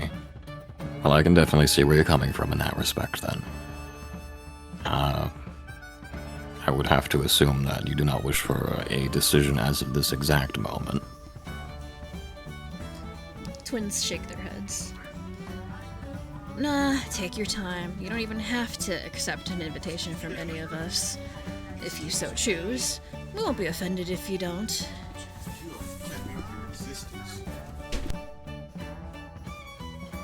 Very good. I would certainly not want to wish to offend another group of very influential people. At least not in as short order as I've been doing. But thank you very much for the offer, at the very least. I don't wish to come across as rude, but you've simply caught me on a bit of an off day. I will take this under consideration, though. Well, don't worry about any pressure. There won't be any, I assure you. If you decide not to accept any of our invitations, simply bring the box back to either Tyrion or myself. But I'll be in town for a week or two longer at least before I return home. Tyrion might be here for who knows how long.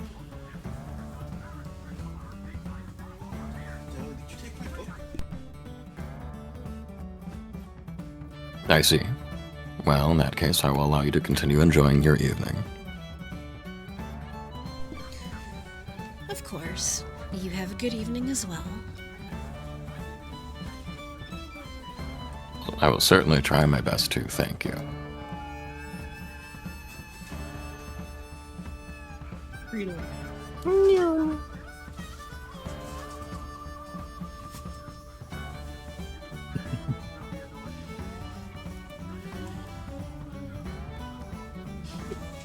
Alright, Duncan, you're last.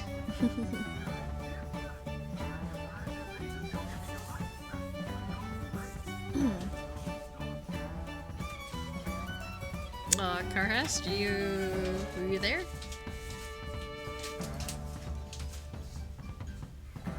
You can't hear him. Yeah, I can't hear you. It's weird because like his Discord is lighting up. I but- did the whole plug it out, plug it back in thing. Did that help? Ow. Yeah, it is working now. Nice, thanks. Good, you know. Yes, Duncan is last, and yeah, he'll go up as well.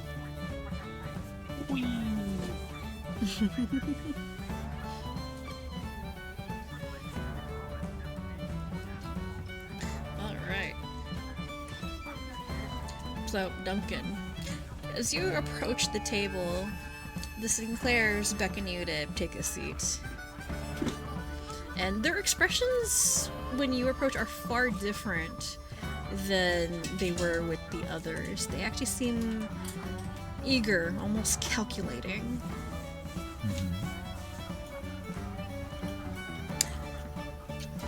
Well, well. Now we've got you alone.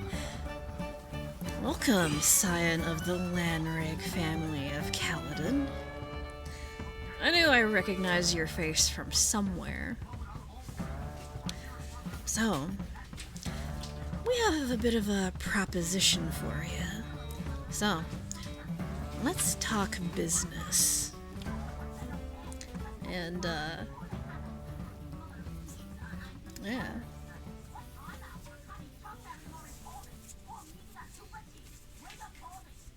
I'm listening, sure. So tilts her head to one side, staring at you with a thoughtful look.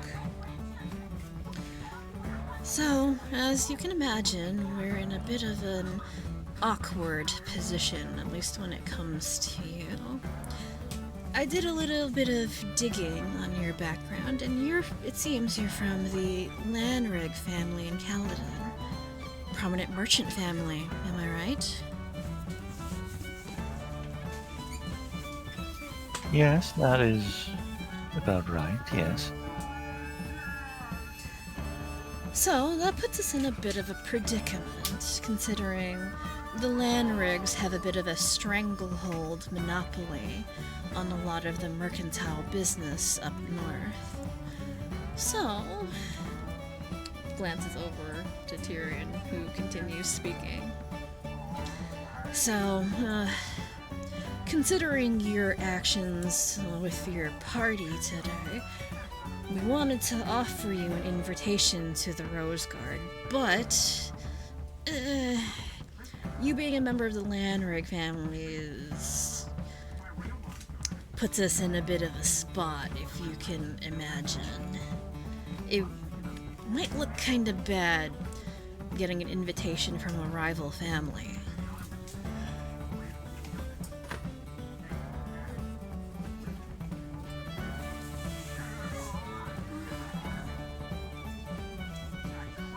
I understand what you are trying to imply, yes. Is not the issue here.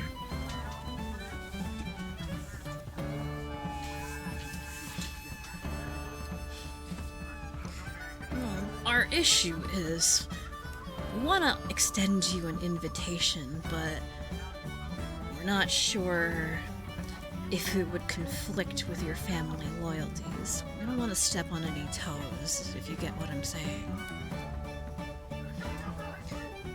The Sinclairs don't have much of a foothold in Kaladin, and us extending an invitation to you might cause a bit of a stir.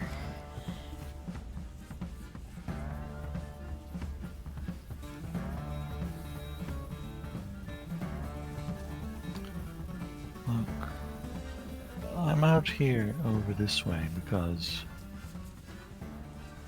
I'm not trying to be in the whole make a bunch of money so your relatives can live it up thing. Still, I appreciate not having... I appreciate the concern and the thoughtfulness in it, and I'm not sure altogether that mine is a name I really want to tie to the fortune of so many other people so intensely anyhow.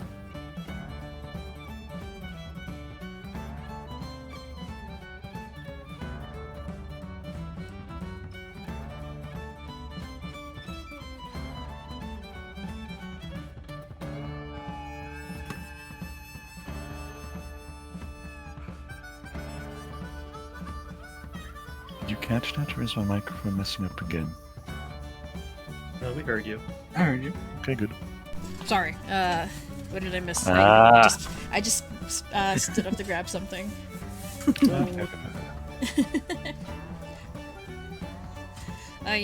The last thing I caught was Duncan saying he doesn't want to cause problems. Shouldn't have been born. That he is entirely not convinced he should be tying in his fate with so many other people. So, clearly, even more than he already has been doing, yes.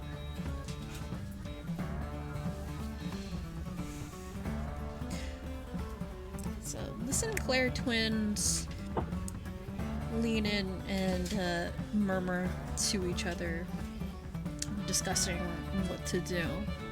And after a couple of seconds, they straighten up, stare at you, and then push a box in your direction. Well then, I suppose there's no harm in extending an invitation. We'll leave it up to you whether or not you decide to accept. No harm, no foul if you decide not to.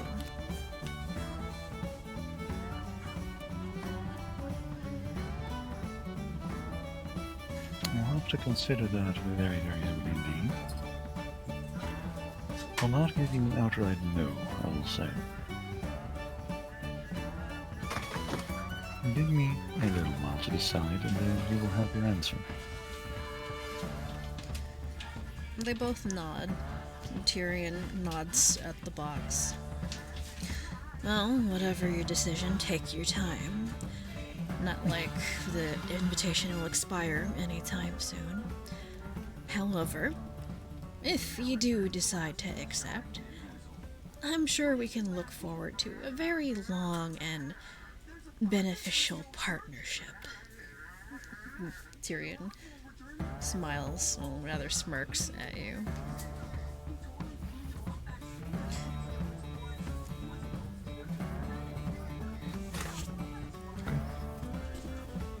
Okay.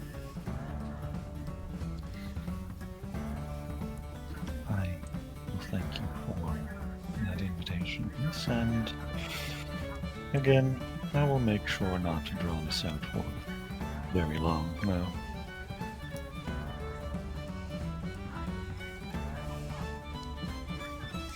Oh, alright then. Enjoy the rest of your evening. Take a seat and have a lot of drinks, relax. The tab's on us tonight. Why, thank you.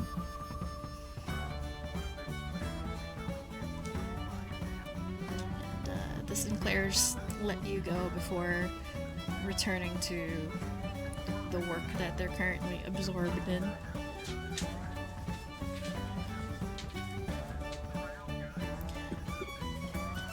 And as you return to your table, the night goes on, the drinks flow, and everybody's having a good time, celebrating their victory. And I think that's a good place to end our session today and end our current story arc. Yay! The Family Guy hosting. intro in the background of that business deal really sealed it for me.